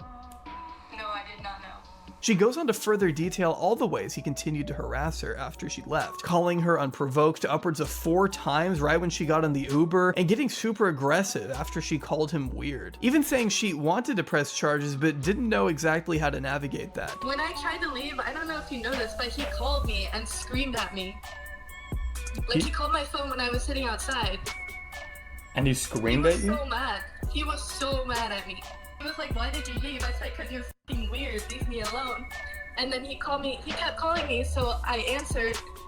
And he was like, I'm f***ing weird, well guess what? And then I hung up and I blocked him. I remember you telling me that you were gonna like do legal charges, but like you didn't know like how to go about that and everything. Yeah, I did want to. For the first like couple weeks after it happened, I really, like, my intention was to do. Bro, this is what happens when we don't have sex ed. Straight up. Like, she doesn't even know what to do in this situation. She has no clue. That's part of it. Okay? It's not even just the filming. It's like the being pushy in that situation that's already like, that's, you know, on camera, mind you. Something, but I didn't really know how. This was not something this girl signed up for. And there's Or honestly a pretty good chance that she sex never would have found out education. about the stream if it weren't for the clips picking up traction on Twitter. I can't imagine what that realization must have been like. And again, she's not the only girl. She look like she's gonna ask why you moving the camera. I'll be like, just in case some school happens for me. If you say no, you could die. No, that's not what I'm talking about. I'm talking about her not going to the police and like not being able to report to the authorities. You're misunderstanding what I'm saying. Like the aftermath, or her not coming to terms with what just happened and not understanding what just happened to her in general. Oh my god, Chet. Oh, this is so dumb. This I do for the LOLs are crazy. Because Derek saw no repercussions from Kick over this first secret stream, he figured there was nothing stopping him from going forward with the second one. After all, the chat was really loving the first one. Gotta keep those interactions flowing, right? This time, he straight up lies to the girl's face after she asks if the camera in his room is on. She's already worried that he might be filming her, but the idea that he's already streaming their interaction to countless people is something that probably didn't even cross her mind. It's so sinister. The ring Scared. I'm scared. No, you have a camera up there. Oh, I just shut it off. Oh, so it's on? No, the computer's on, honestly, but not the thing, you know? I know. You said what? What are you saying? Alright, one drink.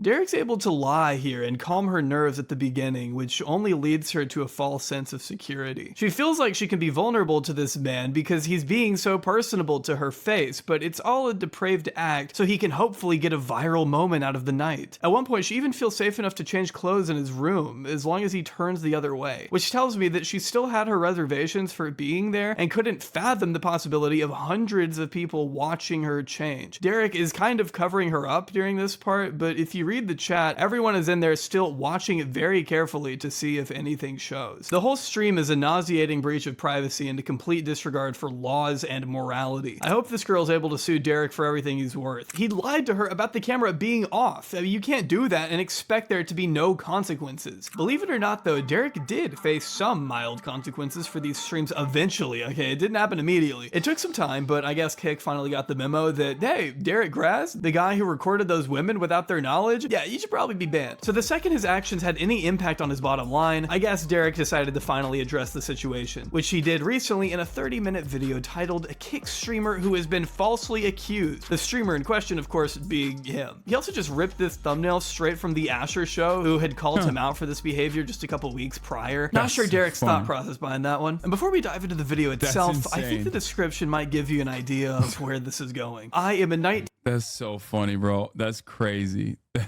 He just ripped a thumbnail off of like a call out video. That's crazy. 18-year-old streamer who has been streaming since I was 16. I am not a terrible person. I am young and most importantly, human. All humans make mistakes, like when you misspell the word all in your shitty YouTube description. On other words, I was painted as an awful human being, which is not the case. There were things in Tanat's video that were not true. He's referring to Asher's video here. The entire video, even starting from the start, paint me as someone I am not. A lot of this was taken. Okay, I feel like these guys are just also very stupid. Like, I feel like there's a unrestricted amount of evil on this goddamn platform, but also there's just like a lot of unrestrained stupidity. Like, they are dumb maxing for sure.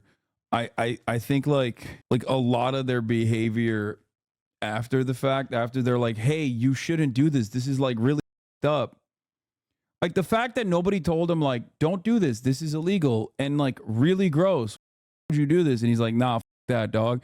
And then they do it, and then people catch wind of it, and then they turn around and react to people yelling at them for these like very obvious up things that they're doing. It feels to me like they're not very smart, you know? Completely out of content, which has resulted in a kick ban. Hashtag free Derek, hashtag kick streaming, hashtag kick streamer. So to use Derek's own words, starting from the start here, we're already in excuses territory. Derek is young and he's new to streaming, while simultaneously being a veteran to it. He goes out of his way to explain that he's taking accountability for being a bad person, while also begging for his kick ban to be lifted because after all, he was, quote, falsely accused. Derek is all over the place here. I only wonder if this video is just as messy and convoluted as its description. Spoiler alert, it is. My name is Derek Ross. I'm a streamer, and I've been streaming for 3 to 4 years now. I started streaming on Twitch when I was around 15 to 16, playing Fortnite and just playing video games, and then I slowly got into like IRL and just chatting content. And basically, so right now my content consists of, you know, just Discord calls, playing video games here and there, you know, doing like just challenges, you know. I shit you not, Derek spends the entire first half of his response just going over his background as a streamer. Like this is some icebreaker activity you're doing at school or something. Man, no one cares what you do for a living. You're being accused of sex crimes. These are not exactly light claims being made against you, Derek. I need. Yeah, it's like you're not being canceled, bro. You're being canceled by the government in a normal situation. If the government was operating in the way that it's supposed to, like if there was like a process, like a criminal justice system that actually worked, you would be seeing like genuine, serious criminal repercussions. You'd have your freedom canceled, not just like regular cancellation. I need you to lock in for me and just get to the point. How are you going to defend yourself here? I hid the camera, and I wore like 2 earpieces in my ears, and I would have, you know, TTS on, and my chat would donate and basically tell me what to do, and tell me how to act. Now this is not okay in a million years. I was young, I was stupid, you know. I let the views and just my chat kind of get into my head and tell me what to do, and I try to be the good person by listening to them, but after reflection, I realized that was terrible. Oh, no, okay. Oh, it was his chat that was guiding him to film himself having sex with a girl that he lied to about filming her. That's what it was, bro. I'm a good person is my chat. Well, that was pretty easy, actually. I guess Derek decided in this moment to change his life from, oh, it was all staged, to just admitting to it, which he has to explain is not illegal in a one-party consent state like Texas. Legal? Not illegal. It's not. It's a one state film consent in Texas, but that doesn't matter. But what this actually tells me is that Derek doesn't know the law, because when we look at Texas Penal Code 21.15, we see that unauthorized recording, photographing, or transmitting visual images of another person without their consent is prohibited when they have a reasonable expectation of privacy. As we witnessed earlier, Derek straight up told one of the girls that the camera was off, leading me to believe that she had a reasonable expectation of privacy when she made out with him, changed clothes in his room, etc. Both of these girls were fully unaware that their privacy was being breached. I'm not sure if Derek understands the potential legal consequences of what he did, but he is admitted. Here, what is this? Ned Barnett. Improper photography in Texas. The invasive visual recording statute leaves room to argue that your images do not meet the standards of the law. Texas Penal Code defines intimate area as naked or clothed genitals, pubic area, anus, buttocks, women's breasts, Under Texas Penal Code Section 2115A1, it is illegal to record, photograph, or transmit images of the female breast below the top of the areola.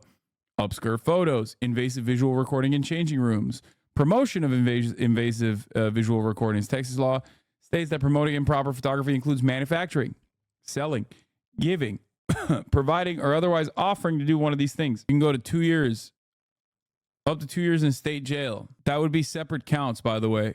Procuring, promoting, manufacturing, selling. So I suspect that that's like not just 2 years. Those charges will add up. On Kick, it gives you, nah, this is SJW. Yeah. Nah, dog, this is SJW, bro. Telling me I can't procure revenge porn? Nah. Admitting here that it was morally wrong for him to do it. It was truly, it was morally wrong. It was morally wrong and messed up, and I deeply regret doing that. And it was just fully messed up. So again, I'd like to apologize to Kick for bringing that. I'd like to apologize to these girls, which I have reached out and talking about it, and I'd like to apologize to you guys for even condoning that stuff. And I'd like to apologize to myself because this action genuinely messed up and ruined. He wants to apologize to himself. I like to apologize to myself. Good aspect in my life. Of course, he doesn't show this level of self-reflection and remorse when his account wasn't banned, but I digress. This isn't the only thing he's addressing here either. Another reason Derek is making this video is to clear his name of another extremely— I understand why J-Oma was meeting Kick streamers now. Yeah, dude, he was linking up with his next wave of clients, it seems. Serious allegation made against him. In his original video, Asher brought the following footage to light. It seemed to depict Derek sitting on a call with his moderator, Silva, who you actually might remember from the Something About Chickens video, calling out Derek's friend Riot Lol. That's right, yeah, they're friends. Riot can be seen here in Derek's chat. If that doesn't tell you the type of guy he is, I don't know what does. The clip Derek is addressing here depicts Silva receiving something from Derek's My Eyes Only album on Snapchat. Both men appear wild with excitement as Silva asks if chat can see this. My eyes only? Can you see this? That's it. Yeah, I heard. Oh, what the f***?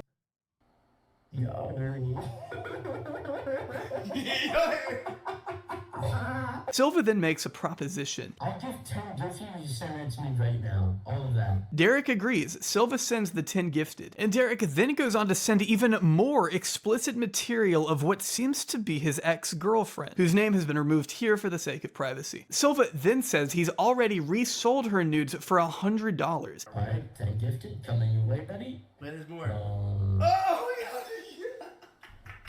When did you send it? Enter the code right now. Wait. Chat box is right. $20. Okay. Just kidding. Alright. You can see that is I'm just typing the code right now. Bro, this is just straight up distribution of revenge. Also very much illegal. One. This man take me a while. I'm really fucked up. Wait, yo, actually, before I show you the rest, bro, I'm not saying who, but you know who. But like, look, wait, this might be gross to you, but look, wait. I promise you I'm gonna be gross. Stand there right now.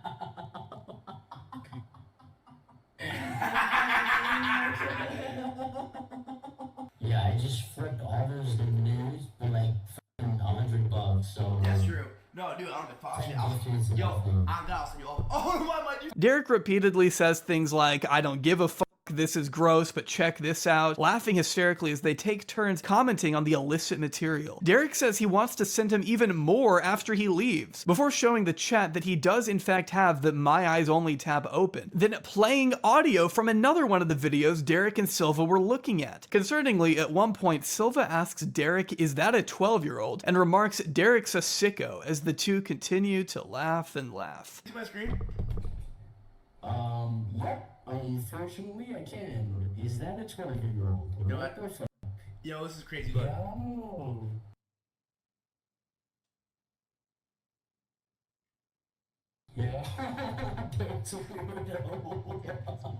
But Silva may not be the only person involved in this, as YouTuber Vinny D discovered these screenshots from Derek's Twitter group chat and Discord of people discussing the nudes and how they can get a hold of them. Vinny also managed to provide this audio depicting a guy by the name of Jonathan distributing the material to others, commenting on the girl's appearance the whole way through. One is 30 seconds. 30, damn. He really only needs 30 seconds, huh? One's a minute. The other one is 32 seconds.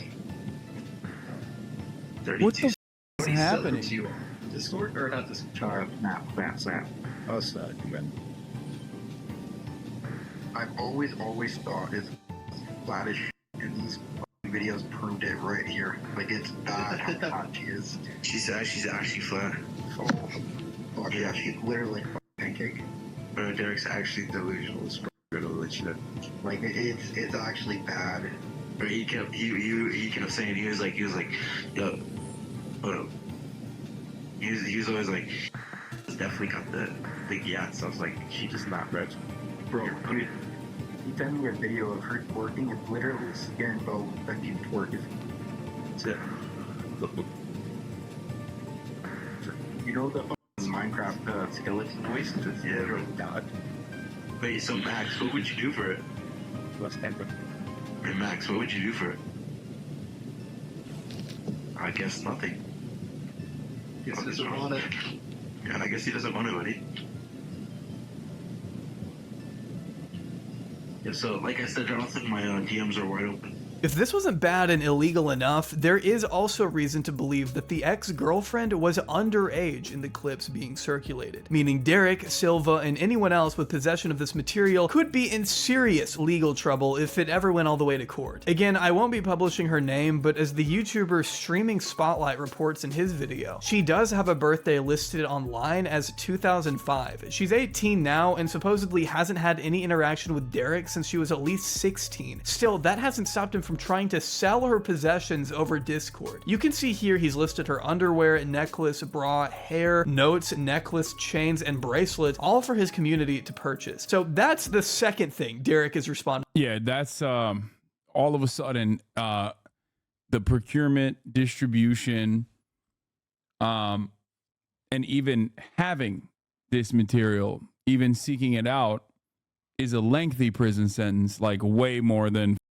what we were talking about, like the improper photography charges in the state of Texas. That is, you know, that's just revenge and also pornography. That is incredibly illegal. Holy to in this video. But unlike the first claim, Derek is going to be denying this one. Let's find out what he has to say. So basically, about a month ago, I was in Florida and I had my How are these dudes still streaming? Like, they should be gearing up for a serious lawsuit. Like, I genuinely don't get it. Like, they just think that like nothing, no legal repercussions will come out of this. Like, I actually don't understand it. Like, editor, my filmer, and my friend. And he basically was filming for me, editing my videos, and I took him to Jack Doherty's house, right? And me and Jack Doherty got into a altercation. I was kicked out of Jack Doherty's house, and Jack, you know, told my friend, my cameraman, my editor, that he would give him a job to not leave the house and leave me alone, whatever. So I was left outside.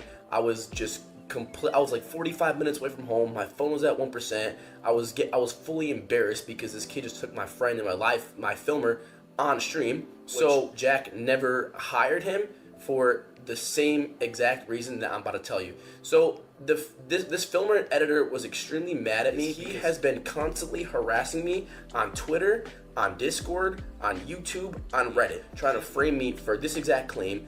Another account was made, another account was made, another account was made. This claim has been coming from someone who's been harassing me and trying to take me down. He's out for blood for me for for no exact reason. Okay, so to summarize everything he's saying here, he argues this claim is illegitimate because it came from a former disgruntled editor and ex-friend of his who now works for Jack Doherty, I think, or used to, I don't know. The only thing I care about is whether or not Derek was actually selling nudes of his underage ex. But Derek does eventually explain that the girl in the videos he sent to Silva was actually not his ex-girlfriend at all. He was actually sending an OnlyFans sex tape he made with a different girl by the name of Bella. I had sent my friend in this very misleading clip was a OnlyFans tape that was supposed to be posted on OnlyFans, right? So if we go back to about right here and this clip right here, I had sub goals, right? So basically sub goals is when someone subs, it gets like the mark or whatever, and like you do the challenge. So basically at 500 subs, we would release our OnlyFans tape, right? And keep in mind, this girl that was in the tape, she is overage, she is fully consensual of it, and she's fully aware of it. So I don't know why and where this guy even tried to pin me selling my underaged ex-girlfriend's explicit photos on something that is just not the case at all, and it was a only. I do love the Trainwrecks TV donated 5,000 peppered right over him just talking about these things. Just real funny addition. Fans tape that was fully sensual, fully aware, and fully above age. Taking those two misleading things. My man thought he was saying consensual, but he said fully sensual. Putting him into a clip is just genuinely something that's very wrong. This is why I feel like Derek just hasn't looked at the claims made against him, because in these leaked Discord messages, you can clearly see the name of his ex-girlfriend being talked about in relation to the explicit material he sold. The girl's first initial starts with an E, not a B. Nobody in these leaked messages is even saying the name Bella. They're saying the name of his ex-girlfriend. Not to mention he doesn't show any proof of what he's saying whatsoever. His defense here entirely boils down to just trust me, bro. He hasn't exonerated himself for anything, especially when he's right here in this screenshot selling his ex-girlfriend's underwear. I mean, like, you're a little stupid to pull off these kinds of lies, Derek. I'm sorry. You haven't convinced me, and I don't think you've convinced anyone else. I guess we'll see how stupid your audience is, though, when you make your grand return to content creation pretty soon. Hell, maybe he'll even be back by the time this video is up. In the weeks he's spent away from streaming, he's made sure to give us constant updates on Twitter, reassuring fans that he's got some crazy shit planned whenever that ban lifts. If I were to guess, I'm sure he'll be just fine. After all, he's got the biggest account on Kick looking out for him. Derek, who should be unbanned? Genuinely, bro. You guys gotta understand, bro. I'll never understand why the big wigs at Kick waste their time running defense for some of the worst people the platform has to offer, but they sure love doing it. Here's Eddie Boy himself, again, the founder of Kick and Steak, expressing a glowing admiration for our final subject of the night. Join me in discussing one of the absolute worst streamers I have ever had the displeasure of encountering. This last segment is about... Bro, judging by what we've seen thus far, I don't even know if I want to know what this dude did. I suspect he's a war criminal that is not allowed to, like, that is not allowed in any of the Commonwealth territories. Like, I'm assuming he did war crimes in relation to trafficking. Like there's not really, there's like, what happened? I mean, the previous one was pretty bad. Like, what did he do? What did this guy do? Suspended is not what he did. Let me tell you, like, he did 9/11, but like with children. You know what I mean? He's like, he did a unique type of 9/11 that only impacted children, and he filmed it while, you know, flying into the towers full of children. Like, what is that? He's Joseph Kony. Oh my God. Okay, let's continue. Again, Suspendus is someone I don't expect you to know, but by the end of this video, I promise you'll wish you'd... Okay, first of all, this bro is like 45. I mean, what? The other ones are like dumbasses, and obviously that doesn't absolve them, but like, this is crazy. Right off the jump, and he's in Japan, all the red flags. That's crazy. You'd stayed ignorant. I can't describe the feeling I get from watching Suspendus other than just pure nausea, which I've kind of felt while researching this entire access of evil, but Suspendus especially. There's not much this guy hasn't done. Let's just put it that way. As a brief introduction, why don't we check out... Oh, it's this guy. I remember this video. The highlight reel. Yo, don't touch my shit. Don't touch me. Do you want me to turn down my volume? Yeah. That's all you. Speak in the train. That's all you have to say. Speak English to me. Don't. Japanese to us, man. Okay, bro. I mean, I'd smash a 6-year-old, bro. Why not? Some of them are hot. Like Japanese ladies, they keep themselves nice and shit. By the way, when I was an English teacher, I used to have to do Santa. You know Santa? Ho, ho, ho. Merry Christmas. I used to be a very good Santa. Sit on my face, I mean my lap, and tell me what you want for Christmas. I think you see what I mean.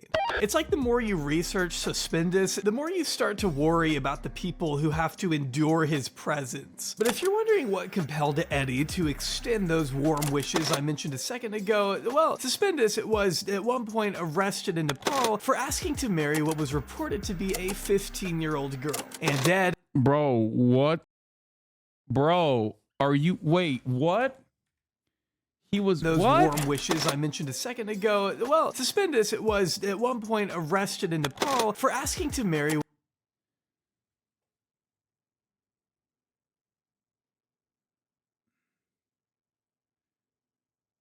Bro, this isn't even like 2 minutes in. Like, he's 2 minutes in and he's like trying to. This is tame for Suspendus. Just wait. Tame? Bro, he's an international criminal, man. What? I'm done. CCOT. El Salvadorian style prison structure specifically for these dudes. Okay, just that's it. Nayib Bukele. What the are you doing? These guys are the MS-13 of live streaming. This is crazy. My eyes hurt. I feel like my eyes hurt from the amount of crimes that I have seen. Reported to be a 15-year-old girl. And Ed, being the saint that he is, wanted to make sure our boy was safe and sound after such a harrowing incident. I mean, who wouldn't? The boss over at kick.com, we let him know he was happy that we're all okay. So thank you to Eddie. I'm okay. This generosity isn't anything new though, with Ed gifting Suspendus subs in the past and professing his overall admiration for him as a creator after his wedding, as seen in this Discord message. Wait, with a 15-year-old after his wedding with a 15-year-old? Is this the 15-year-old that he married? No, right? Like, that's not.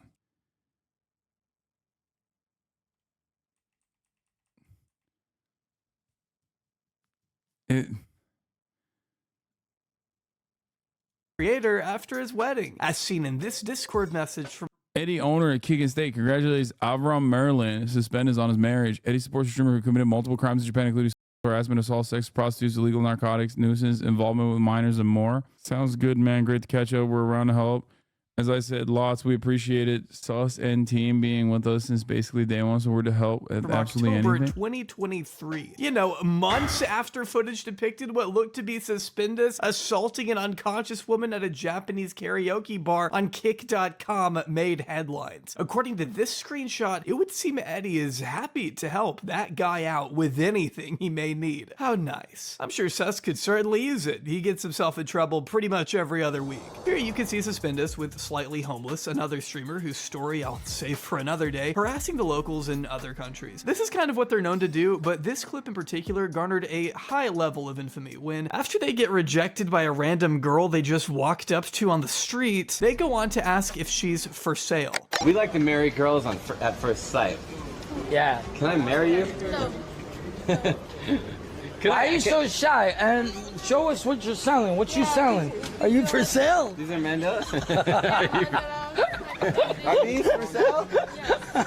Now's a good time to mention that Suspendus, yeah, he's 40 years old. And this is how he speaks to someone who is clearly a younger person he doesn't even know. Now, while it was reported in the news that this girl was 15, I personally haven't been able to find any clip to verify her age myself. But if you ask me, just as a rule of thumb, you really shouldn't be speaking this way to anyone on the street, much less someone who looks as young as this girl does. I'm not going to be showing her face for the sake of maintaining her privacy, but just know I'm not the first person to call out what's going on here. These guys realized pretty quick they had flown too close to the sun when Nepalese authorities showed up and placed them under arrest later that day.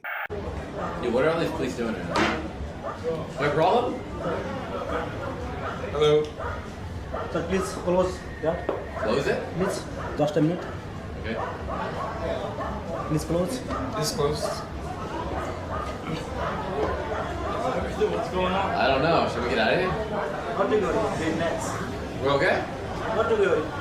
We are the airport. Yeah. Helping us out? Should we get out of here? The police saw this clip, and Suspendus and Slightly Homeless were promptly charged with child endangerment. Whether or not they meant it as a joke was a moot point in this moment. As a representative, The guy in the glass is a criminal too, by the way, bro. Like, I don't like to make these assertions, but that is not even remotely shocking to me at this point. I mean, I judging by everything we've seen thus far. From the U.S. Embassy promptly informed the pair that they were facing a maximum of 10 years in prison. Slightly Homeless was quick to admit he f***ed up, probably afraid of the possibility that he was going to jail in Nepal for a decade, but Suspendus has always maintained that he did nothing wrong, and he was detained for no reason. Oh, so they just let you guys go? No 10 years in jail, nothing? Yeah, man, I didn't do anything anyway. Somehow, they ended up slipping out of that one, but the threat of a criminal conviction in a foreign country was enough to prompt Sam Pepper, yes, he hangs out with these guys too, to pack his things and get out of Nepal. It was just not worth it, guys. It was not worth it to stick around and end up sharing a jail cell with homeless. Do you know what I'm saying? And I'll probably be out in a day or so. Of course, Ice Poseidon and Scam Pepper are involved with this. Again, it's just like how are these guys not in prison is a question that keeps popping up in my mind. It really is. Ice Poseidon is, like, in many respects patient zero, as the chatter also correctly pointed out, for this kind of behavior, this kind of activity. I feel like I'm so fortunate that I was oblivious to what Twitch is when he was doing this kind of shit. Like, all the stuff that you've seen so far, he literally was doing on this platform many years ago. He's the other dude. For those of you who don't know, he's the one who was speaking earlier. Was enough to put up slipping. So they just This dude is the dude. There was an era on Twitch far before I got on Twitch. I know Eddie is like a fan of him and his content specifically, which makes sense as to why Kick is the way it is. I was happy to not know any of these people. What have you done to me? On one side, please, but on the other side, they should be doing more with these. Yeah. Anytime you see a dude with like a 2013 account, including, but not limited to even fans of mine, they probably have watched his shit back in the day and maybe were even fans of his back in the day. Maybe they've rehabilitated. Just something to remember. Miz was his cameraman. I didn't even know that. It's like every single content creator has had dealings with him. I have a 2012 account, bro. Anyway, let's guys, continue. it was not worth it to stick around and end up sharing a jail cell with homeless. Do you know what I'm saying? And I'll probably be out in a day or so. It really isn't worth it. Suspendus originally dabbled in fashion. He started his own apparel company around 2011, which went by the name of So Fetch Clothing. Somehow their Facebook is still up, though I probably would have taken it down a long time ago if it had pictures of me looking like this or this. If you were online in 2014, you might recognize Pedo Bear on this particular. I remember him having some involvement, specifically because it was like he was calling him out, the car stuff. I remember that, but particular number. Kind of a weird thing to put on a shirt, but even after all these years, Suspendus stands by his artistic vision wholeheartedly. As far as the t-shirts, yeah, I signed them. You know what I mean? I thought they were awesome t-shirts back in 1990. The bear was a meme, you know what I mean? I'm older than most of these other streamers, so, they probably don't remember back there, and especially if you're not from America, then you wouldn't understand the meme. It was funny as at the time. We live in a world with woke people, triggered people, and things like that. If you're woke and triggered because of a shirt that I designed 15 years ago, then you can stop watching my channel. Spoken like someone who is always woke and triggered. It's like, bro, you're doing pedophile shit. That's why it's like extra weird. Like, it's weird in general as a meme, okay?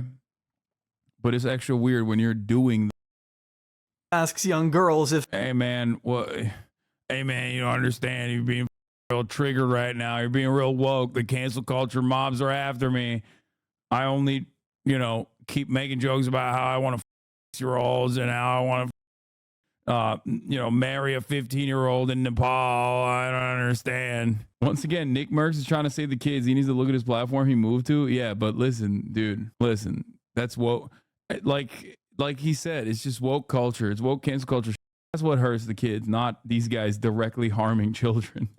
They're for sale. You may have noticed a second ago that So Fetch Clothing was originally established in Philadelphia, which begs the question, how did a fashion designer from Pennsylvania end up making content all the way in Asia? But as the lore goes, Suspendus fled the United States after being hit with a lawsuit from Paramount Pictures. Turns out you can't trademark a phrase that originated in one of their most iconic films to date. Yeah, Suspendus apparently tried to copyright the phrase So Fetch, which is so stupid. He also has several outstanding warrants spanning from multiple tickets he's refused to pay, as the YouTuber Spree included in his documentary. If you want a more detailed and thorough exploration of Suspendus's entire story, I'd recommend giving it a watch. There aren't a whole lot of people out there chronicling the sad, embarrassing life of Suspendus, so his story can be a little difficult to track, honestly. All I know is there are people who have said he lives in a former crematorium outside of a Japanese cemetery, which, if that's true, he's living like a Tim Burton villa. I mean, crematorium.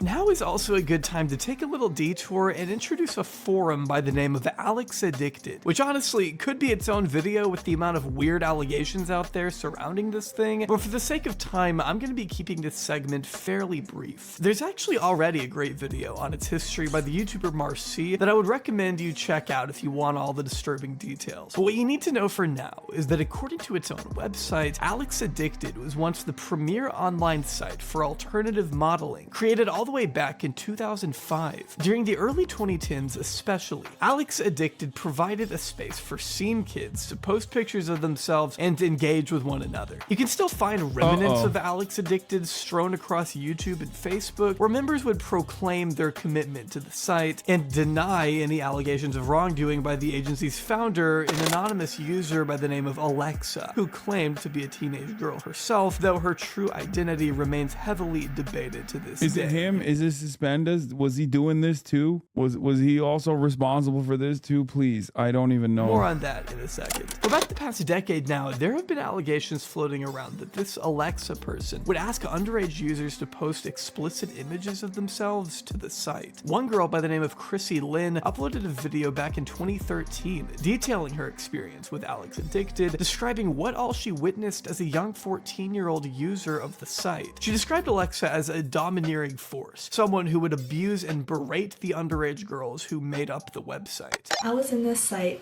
when I was 14. I'm 17 now. I was 14 and I was just starting out site modeling. I thought it was the coolest thing ever, and Alex Addicted was like the shit, right? Like everyone was always talking about it, and so I thought I'd join, you know? And I saw Alexa asking her models for nude photos. And I mean, of course, this threw me, like, I had obviously never had anything to do with the site modeling world. I didn't know if this was normal or not, and it kind of threw me. I was like, oh god, is she gonna ask me for some? And I saw a bunch of the girls in there, I'm not gonna name names, I saw a bunch of the girls in there posting nude photos. When I left, she immediately started freaking out on me, calling me names, telling me I was fat and ugly, I needed more makeup, that I needed to lose weight, and that I would never be good enough for Alex Addicted anyways, even though I was in her site before I left. And she was just... This has been 2 hours of straight feely so wild. I'm sorry. That's so correct, dude. What? We just sat here for 2 hours of just straight up everyone being like, file, groomer, file. What is going on, man? The way that we have just like we navigated through 5 kick streamers, and like pretty much I guess Neon is the only one who didn't engage in pedophilia because he only told a 14-year-old that he is going to dox him and his mother. Like that, like he still did to minors. It's just that he didn't like specifically assault. I guess he verbally assaulted them. I mean he didn't do like pedophilia stuff, I think, which is crazy. Oh no, he threatened. Oh no, not the mother. He said he was the child. Sorry. Okay. He did. He threatened to the 14-year-old kid that he was on stream with. That's true. that was 2 hours ago, and it feels tame in comparison to what we have seen thus far. That's crazy. Horrible to me. If you were to read the comments on this video, you would find Suspendus's name being brought up dozens of times over the past year. Why is that? Well, Suspendus was in fact a model on Alex Addicted. This is indisputable. We know this thanks to a video uploaded in 2012 depicting old modeling pictures of Suspendus, whose real name is Avram Merlin, along with this description that reads, Avram is a new model with AASM. He is also owner and CEO of SoFetch Clothing. I love his style, love his ambition. I will be promoting SoFetch on all of my channels. Suspendus himself has also discussed his time with Alex Addicted openly on Kick, albeit it's still a bit confusing. He remains pretty vague with what he was actually doing on the site, other than saying he's proud of the pictures he took on there and doesn't care much about it now since it was, quote, 15 years ago, and there's a statute of limitations on all of that. Okay, not sure why there would need to be a statute of limitations on something if you weren't doing anything wrong. What did that mean? That was always the most annoying to me. People talking about shit that happened like 15 years ago. I don't fucking care anymore, man. There's a statute of limitations on private life shit, bro. He also writes off any questions regarding his time on Alex Addicted as a psyop by the government, whatever that means. It was woke culture, bro. It's woke culture. It's a woke culture psyop. Crimes are basically a psyop. At Celtics fans, Celtics have 4 All-Stars and we're a 64-win team. I'll root for the underdog. Hashtag we believe. Prove the doubters wrong. Hashtag Celtics versus the racism won today. Racism is winning. Racism won. It's over. We already knew. We already knew America was a white supremacist nation, okay? But this is just another somber reminder. Just like the top of the hour ad break is a somber reminder for those who have not subscribed that they are going to see a 3-minute ad break. Here's the 3-minute ad break now. The issue is Lucas shit bed. It's the white supremacy. It canceled them out. Bro, come on. They almost got swept. Think about that. In order to be a Celtics fan, you have to commit a hate crime. Being a Celtics fan is a hate crime in and of itself. Oh my God. PSYOPs operation by the government, bro. Are you crazy? The only thing that the only word that really will get you anywhere is PSYOPs. If you don't know what PSYOPs is, then I really can't help you. You know what I mean? But basically, it's all just a f***ing illusion anyway. He also mentions he already covered all of this back in 2021, but believe me, I have searched high and low for that video and cannot find it anywhere. I think in 2021, I went into length about what Alex Addicted was. I mean, I wasn't as big streamer then than I am now, but there's a video out where I talked about it for about an hour, you know what I mean? So I'm not gonna go into it again. I've already talked about it. You know, hundreds or thousands of online people wanted to be models, including myself. I don't regret anything. I thought those days I fucking shot wonderful pictures of myself, very, very happy.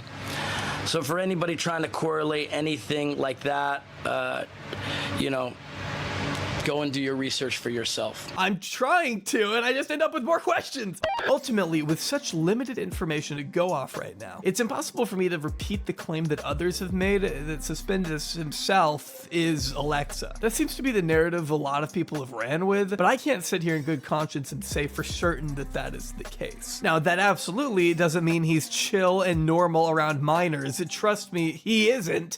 They're so hot. They look probably. Oh, dude. No, they. I told her to hit me up when she's 18. Bro, oh my God, don't. Nah, never say that to a girl. You know you've crossed a line when even Ice Poseidon is telling you to knock it off. It's hard to talk about Suspendus, though, without at least briefly touching on his murky connection to Alex Addicted. But with such minimal information regarding that era, I think it's also productive we focus more on what we can very visibly see him doing today on Kick. The things that we know to be true, like how he was the very first Kick streamer to be verified, or the handsome salary he once pulled in on a monthly basis due to his contract, or how he was the one to originally inspire Johnny Somali to start IRL streaming. You know Johnny Somali, the dude who makes a living traveling the world and seeing which locals he can piss off the most. Do I look like someone who's a sexual harass anybody? Okay, don't touch me. Don't touch me. Don't touch me, bitch. I'm from America. Don't touch me. I'm from America. Touch me. I'll slap that ass. I'll grab it too. Donald Trump told me grab it by the pussy. I'll grab that too. Stop playing with me, bitch. I'll grab you by the pussy right here, nigga. I don't give a f. I'm a different type of journalist. Here's a look at one of his more avant-garde works called Being Racist on a Train. You know Hiroshima? You know Hiroshima? Nagasaki? You know. Why you do this? Pearl Harbor? Hiroshima, Nagasaki. Yeah, old Johnny Boy is in jail right now for pulling some stunts in Israel, so at least we won't have to worry about him false claiming this video as he likes to do. Editor's note here, he was apparently released immediately after being detained, which I hadn't seen when I originally wrote this, so if this video goes down, that might be why. But knowing what all Johnny Somali has gotten up to, it's not much of a surprise seeing his mentor Suspendus doing almost the exact same stuff, making locals uncomfortable by, let's go down the list, groping women at the club,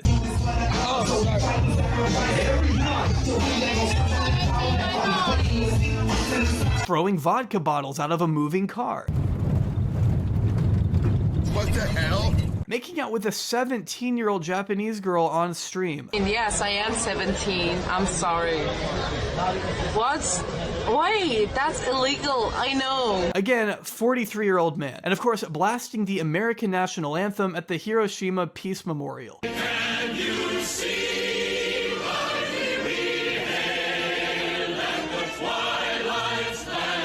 I swear to God, man, all Kick streamers need to be kept 100 yards away from any World War II memorial site, just to be safe. I'm can't wait to go to Germany. And then I think me and Tal are gonna take one day and go to Auschwitz on stream and like do a tour. Yo! We might not be able to stream it though because No. No,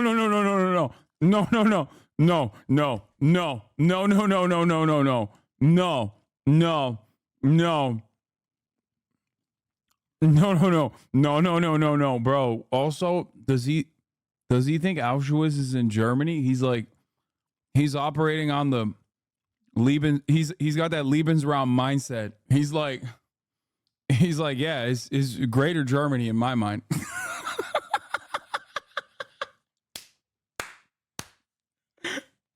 It's all Germany. All east from here is all Germany. More Germany, you know? Oh my God, bro. What? Oh, what is happening? What is no. This is not good. Don't do that. I can't even imagine. Insane. Wish you didn't hate the British. I mean, there are certain British people that I love, like Jezza. Went away for a bit. How do we go from pedophilia to the Holocaust? Bro, it's just... Well, we're going to do a video. And to think with all of this horrendous under his belt, Suspendus still has the nerve to call Sam Pepper a liability. Sam, you're a liability, bruh. I'll be the first to say Sam Pepper is a repulsive little cockroach of a person, but he's entirely right when he calls out Suspendus here. What the f are you saying? I'm a liability. Do you know your track record? Do you know the things that you have done on stream? Yes, I've So how are you saying that I'm a liability, bro? Everything that I've ever done when I'm streaming only affects me. That's not true. Like the Japan train incident. You were affecting other people's lives on the train. True. But these insidious acts don't stop. Is crazy that like Ice Poseidon and Scam Pepper are the voice of reason in this man's head.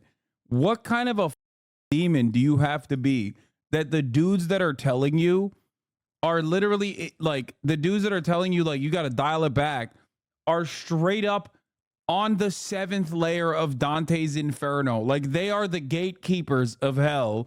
And they're like, bro, you need to dial it back. Like that is crazy. Okay.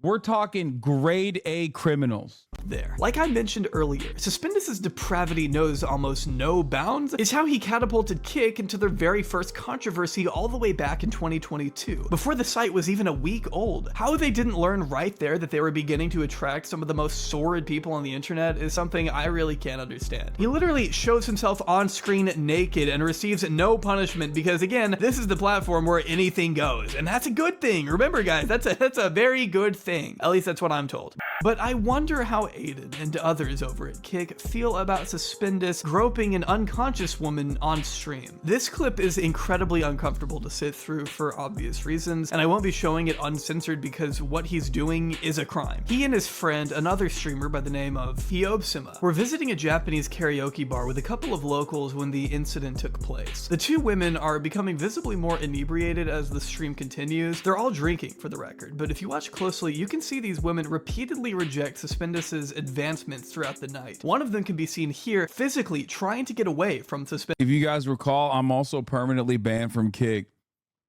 according to Aiden Ross, who actually put a ban on me and Misgift early on when the platform started, and then lifted the Misgift ban, I believe, but did not lift my ban. So I'm still perma banned on Kick, which is, I would say, a pretty proud accomplishment. Suspendus.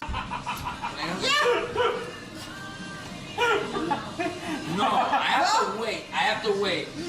I can't get one. Before long, she's laying down on the couch, too drunk to even stand up. I guess that's when the two men decide they've had enough fun, and as they're getting ready to leave the two girls there, which is incredibly irresponsible in itself, Suspendus leans in for a goodbye kiss, forcing himself on top of one of the women as his friend stands idly by and streams the whole thing. I want to say goodbye. Move. Okay, take your time. Oh my god. Damn. Congratulations, Suspendus. Doesn't step in to prevent it or anything. And if that weren't bad enough, he catches Suspendus again just a few minutes later, laying on top of the woman a second time. Oh my god. Damn. Oh man. Oh no, it's too sexy. Too sexy? That's assault, man. What do you mean? That's just a crime. You are in the process of filming a crime.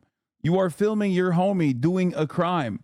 You are participating, aiding and abetting in a crime that is going on. What is happening? Can we go? Hey, let's go, man. Hey, Suspender, let's go.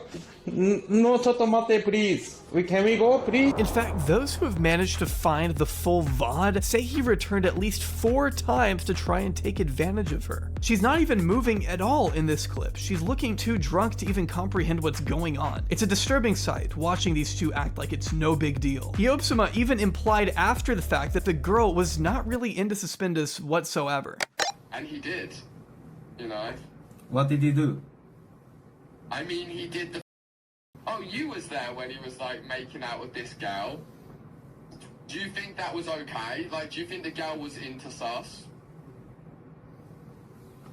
If you recall, this happens to be the exact crime that Trainwreck's decided you didn't react hard enough to when you were criticizing his gambling. Do you think the girl liked sus, the one that was kissing him? Yeah. Oh, okay, your mouth shut, your mouth sealed. You're sworn to secrecy by sus, the man sus himself, okay. Not that he even needed to say that, I mean, we all saw the clip. The Suspendus's defense for this whole thing is that he did nothing wrong on the basis that Japanese men are, quote, known to grope, in his words. I kissed a girl, bro. That upsets a whole entire country. Kissing a girl. Do you know how aggressive Japanese dudes are when they're drunk, bro? Japanese dudes are known to grope. I just kissed a girl, bro. I never groped people. Bro is adding racism, of course. I mean, he's not wrong in terms of like sexual crimes that run rampant in Japan. It's just that like you don't have to explain to people why you moved there. You know what I mean? Like he's just like, he's literally just like, oh yeah, no, that's why I came here. That's why I moved to Japan. Unrestricted groping.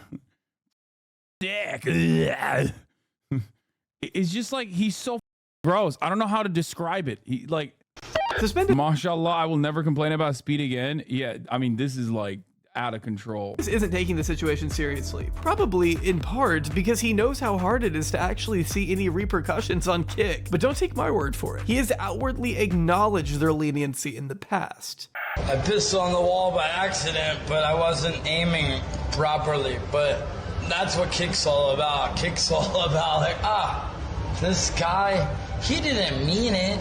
He was a good guy the whole time. He just made a simple mistake. It's hard to say he was just... It's like, it's a different type of villain where the villain is aware of his villainy. You know what I mean? Most of the time, I feel like bad people are just like kind of oblivious to the actions. They're like super narcissistic or whatever. Like this guy, honestly, is just like, I'm a bad guy. I'm a bad guy. That's why I do bad things. I love doing bad things. It's great. Joking here because despite think this that's changed incident and that recently. little wardrobe malfunction he had shortly after the launch of the website, Kick hasn't really At least I know these people will die on, bro. He has a wife.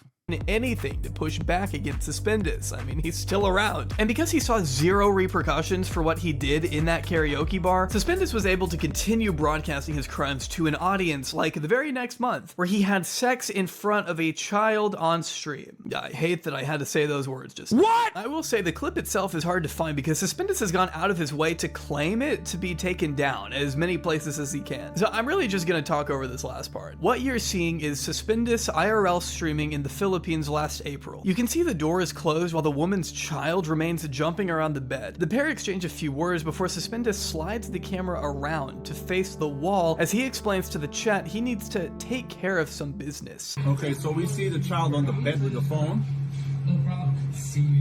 The door is closed. All right, the door is closed. Okay, so the child was in the room. Telling his audience he'll see them in a minute before telling the girl, your son is having a good time, or something to that effect. Oh my God. Yeah, we're gonna freak, baby. I'll see you in a minute. Your son's having a good time. Your son's having a good time, by the way. You think they're in the bathroom? Yeah. Yeah, the kids stayed watching dinosaur cartoons. I saw that. Yeah, James was never in the room. They don't care. Oh, she goes, why are you still streaming? And then he says, they don't care. The lights go off, and although I'm not sure if they went into the bathroom or not, you can definitely hear what's going on. I won't play it, but if the chat can hear Suspendus moaning, then I'd be willing to bet the kid in the room can. By the end of it, as fellow streamer Slycan was able to translate, the girl informed Suspendus that her son was playing with his dinosaur toy the whole time, before telling him it's time to go. Okay, they're washing up. I think maybe what I'm guessing was they was probably in the bathroom with the door open and the lights off. So that everyone on his chat could hear the sound.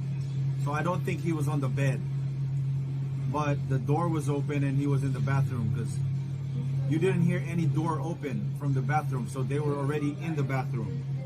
She says it like, don't worry, my kid is watching the dinosaur. She says it like right after he nutted. Told them, baby, let's go. Baby, tarana. Tarana means let's go. And then you could hear the kid, okay. He's answered like, okay. There is pretty much nothing I can say about this that would adequately capture the level of depravity we're dealing with here. In normal circumstances, this would have resulted in Suspendus getting an immediate permanent ban from Kick, likely followed by a formal investigation because that is a profoundly inappropriate environment for the child. They literally have no evidence that ever happened, and yet they say that it happened. Get the f out of here. But people act like parents don't have sex in front of their babies anyway. You know what I mean? Yeah, they do. Holy moly, yes they do. Get the f out of here.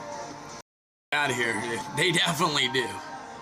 You think sex stops just because families have babies? But because this is Kick, Suspendus sought no consequence whatsoever and was able to... Okay, he definitely did that shit. He's like defending doing that shit with the dumbest way to defend doing that shit at all. Continue streaming as if nothing happened, essentially. And like, I don't like to say someone should lose their platform lightly, but a line needs to be drawn somewhere, and committing an actual crime on camera should be that line, in my opinion. I don't think that's a crazy thing for me to say. This shouldn't be a particularly hot take. I'm kind of in shock that anyone out there would willingly watch 14 hours of a middle-aged emo creep stumbling around in public, making drunken remarks to his chat, pausing only to vomit into storm drains.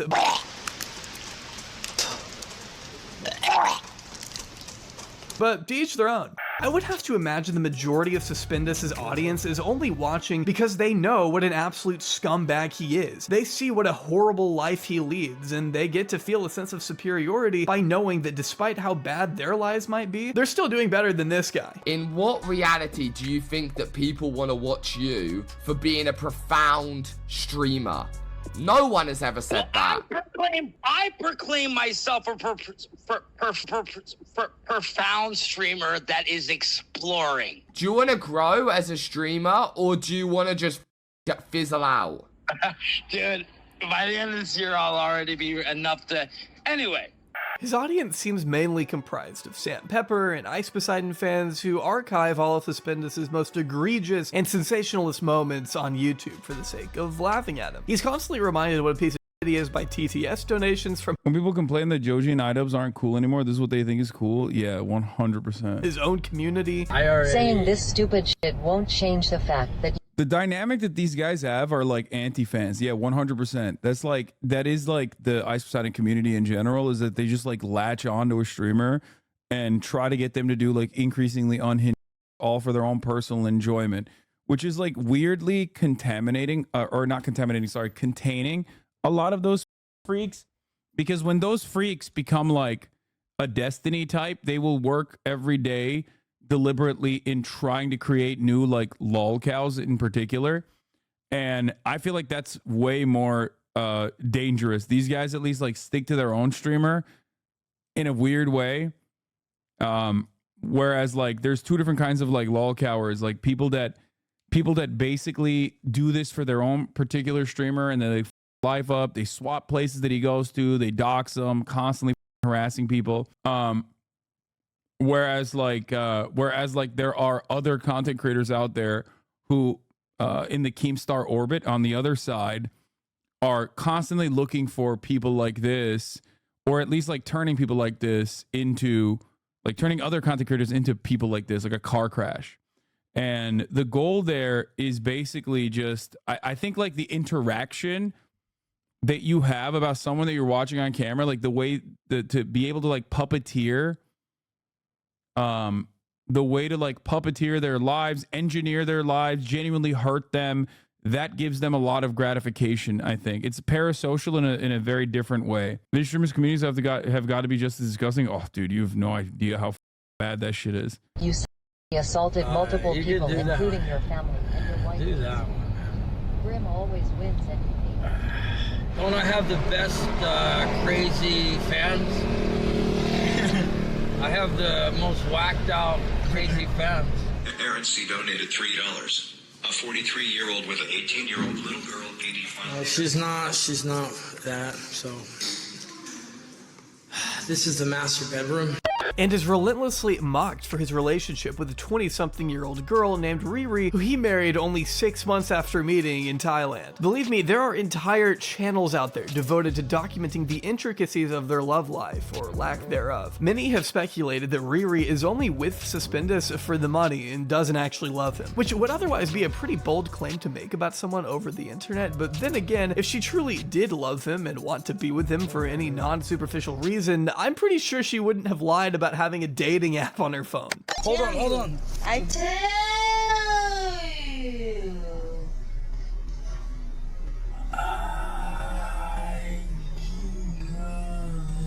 It's Twitch. My wife doesn't have Tinder.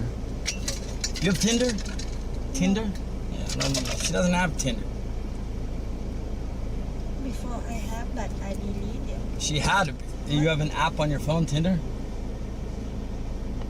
No, it's sound I message customer. Why? Oh no. Yeah, I have, but yeah, I have, but why? I never message people. Why? No thanks. No, I don't care. But I'm not gonna falter for that. I mean, it's Suspendus. There isn't really much of a reason to stand next to this dude if you aren't getting something in return, I'll just be honest. And maybe on some level he knows that, as he's bought her and her family a total of 5 cars at this point, handed out generous wads of cash to her family members at their wedding, and purchased her a $900 phone for nothing more than a light peck on the lips. I didn't even get a kiss or nothing. Damn. No man. $800. Yeah. At least I got a kiss. Got the kiss. I get It that. was all worth it. It was all worth it. A little peck. I got the peck, and it only cost me $900. I'd almost feel bad if this were happening to anyone other than Suspendus. After all, he does seem to treat her like cheating on her all the time. If I slept with you, I would never wear condoms because I would want you to get pregnant. Yeah, is that weird? I wouldn't want you to have my baby. The one girl that I was with tonight, I literally would have left my girl for. And I don't care if she's watching this. Baby, if you're watching this, you might think you're all that, but you ain't shit to the girl I just saw. You're lucky that I love you, but your looks don't compare. I'll never trust her again, Chad. Ever again. She punched me in my face. So she punched me in my face. And that's when he isn't making inappropriate passes at her mother, of course. Y'all wish you had that right there. Y'all wish. You know what I'm saying? Y'all wish you had that right there. Kia! So I think you can see why I have trouble sympathizing with Suspendus. He says he loves Riri one second, then implies he's gonna leave her once she becomes old and unattractive for him the next. The question of what happens when Riri turns into her mom in 20 years? I will literally be on a beach somewhere with a fishing rod, a beer, and probably, you know, some weed or something. You know what I mean? Like, it was a good life. He's an absolute dumpster fire of a human being through and through, and I have no choice but to salute Riri's efforts. Get the bag at all costs. By the way, I didn't know where to fit this in, but you should also know that he viciously kicked his cat off his bed for absolutely no reason, because of course he abuses animals too. If Suspendus is this callous, irresponsible, predatory, and abusive in front of an audience, I don't want to imagine what he gets up to when the cameras aren't rolling. In a just world, this guy would not have an audience. His grimy little fingers kept far away from a record button. His audience is almost exclusively made up of people who just want to see him fail. Even the girl he married doesn't seem to want anything to do with him. He makes some of the most unwatchable content on all of Kick while inspiring some of the worst streamers the internet has ever seen. I have no idea where he goes from here. For some reason, Ed just continues to keep him around despite all the things we've seen him do on camera. I just hope at the very least that Riri can keep milking him for all he's worth. Don't stop. Drain his pockets and leave him in a ditch. You've got my support. I think it's pretty funny to remind everybody of this beautiful moment. Done. Twitch is done. Done. If I told you guys how many streamers are in my DMs wanted to come to Kick, you guys would be like, what the fuck? It's everybody. Every streamer. There's only 2 streamers that are banned from Kick. Miss Kick, you can't come. You're not coming to Kick, bro. I'm sorry, you're not coming, bro. Me and Brucey don't want you here, you're not coming. That's first of all. Suck a dick. Hasan, you're not invited either. I'm gonna be honest, bro, you're not coming. Those 2 are banned. Okay? They cannot come. Pokemon is, I got no problem with Pokemon. Yeah, he said that back in 2023. It's hasn't even, I mean, it's been a year since he said that. Look how far we got, bro. Chat spam and W's. Isn't there a clip out there of Aiden Ross trying to come back to Twitch, actually? It is pretty funny that he's like... It is pretty funny. It's only been a fucking year.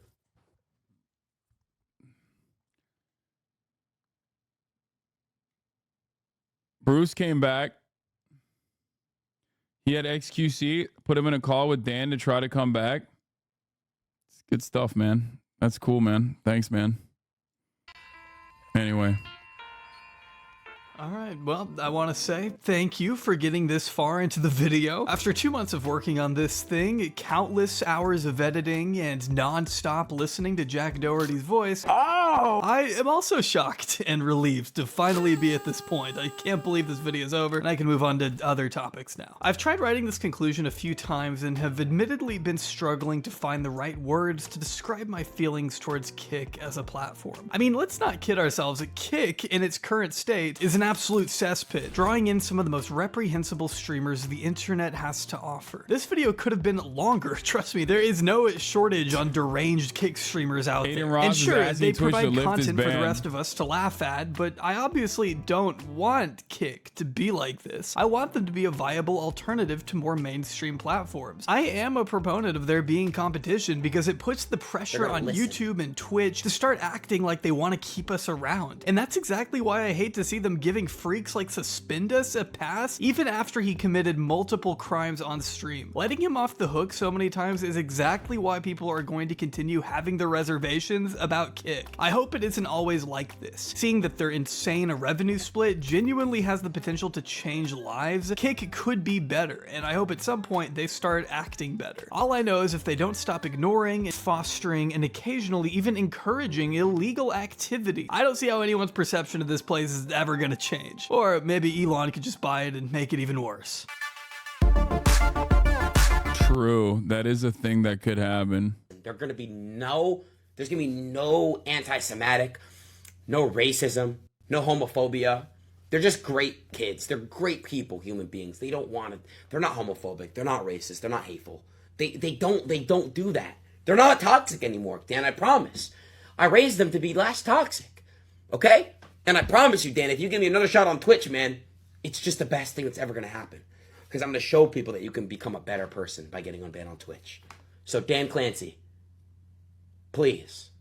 Yeah, this got to be sarcastic, bro. There's no fucking way he legitimately means this. Twitch. I think I deserve a second chance. Give my community a second chance. Please. Dan, look at me, man. Just do it. Thank you, Dan, for taking the time to listen to this. I appreciate you from the bottom of my heart. Make the right decision, Dan. Thank you. Yeah. Thank you. How was that, chat, huh? Come on. You don't have the most toxic chat? No, I don't, bro. I really don't. Yeah, for Kick, maybe. It's like Kick is literally like Hitler plus Omega Hitler plus Ultra. Okay? So, yeah. If your chat is just straight Hitler, then that's one thing. Twitch CEO declines call. Sure. Oh my. And gambling. I just did it. Why is he? Oh God. I mean, whatever. Kick is great for watching live boxing PvP for free. I agree. Kick is toxic as fuck, but Twitch should consider unbanning Aiden. Give Aiden one more chance.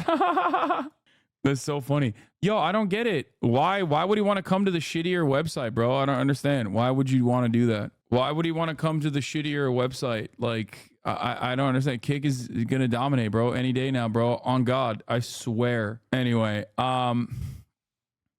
that's it for today.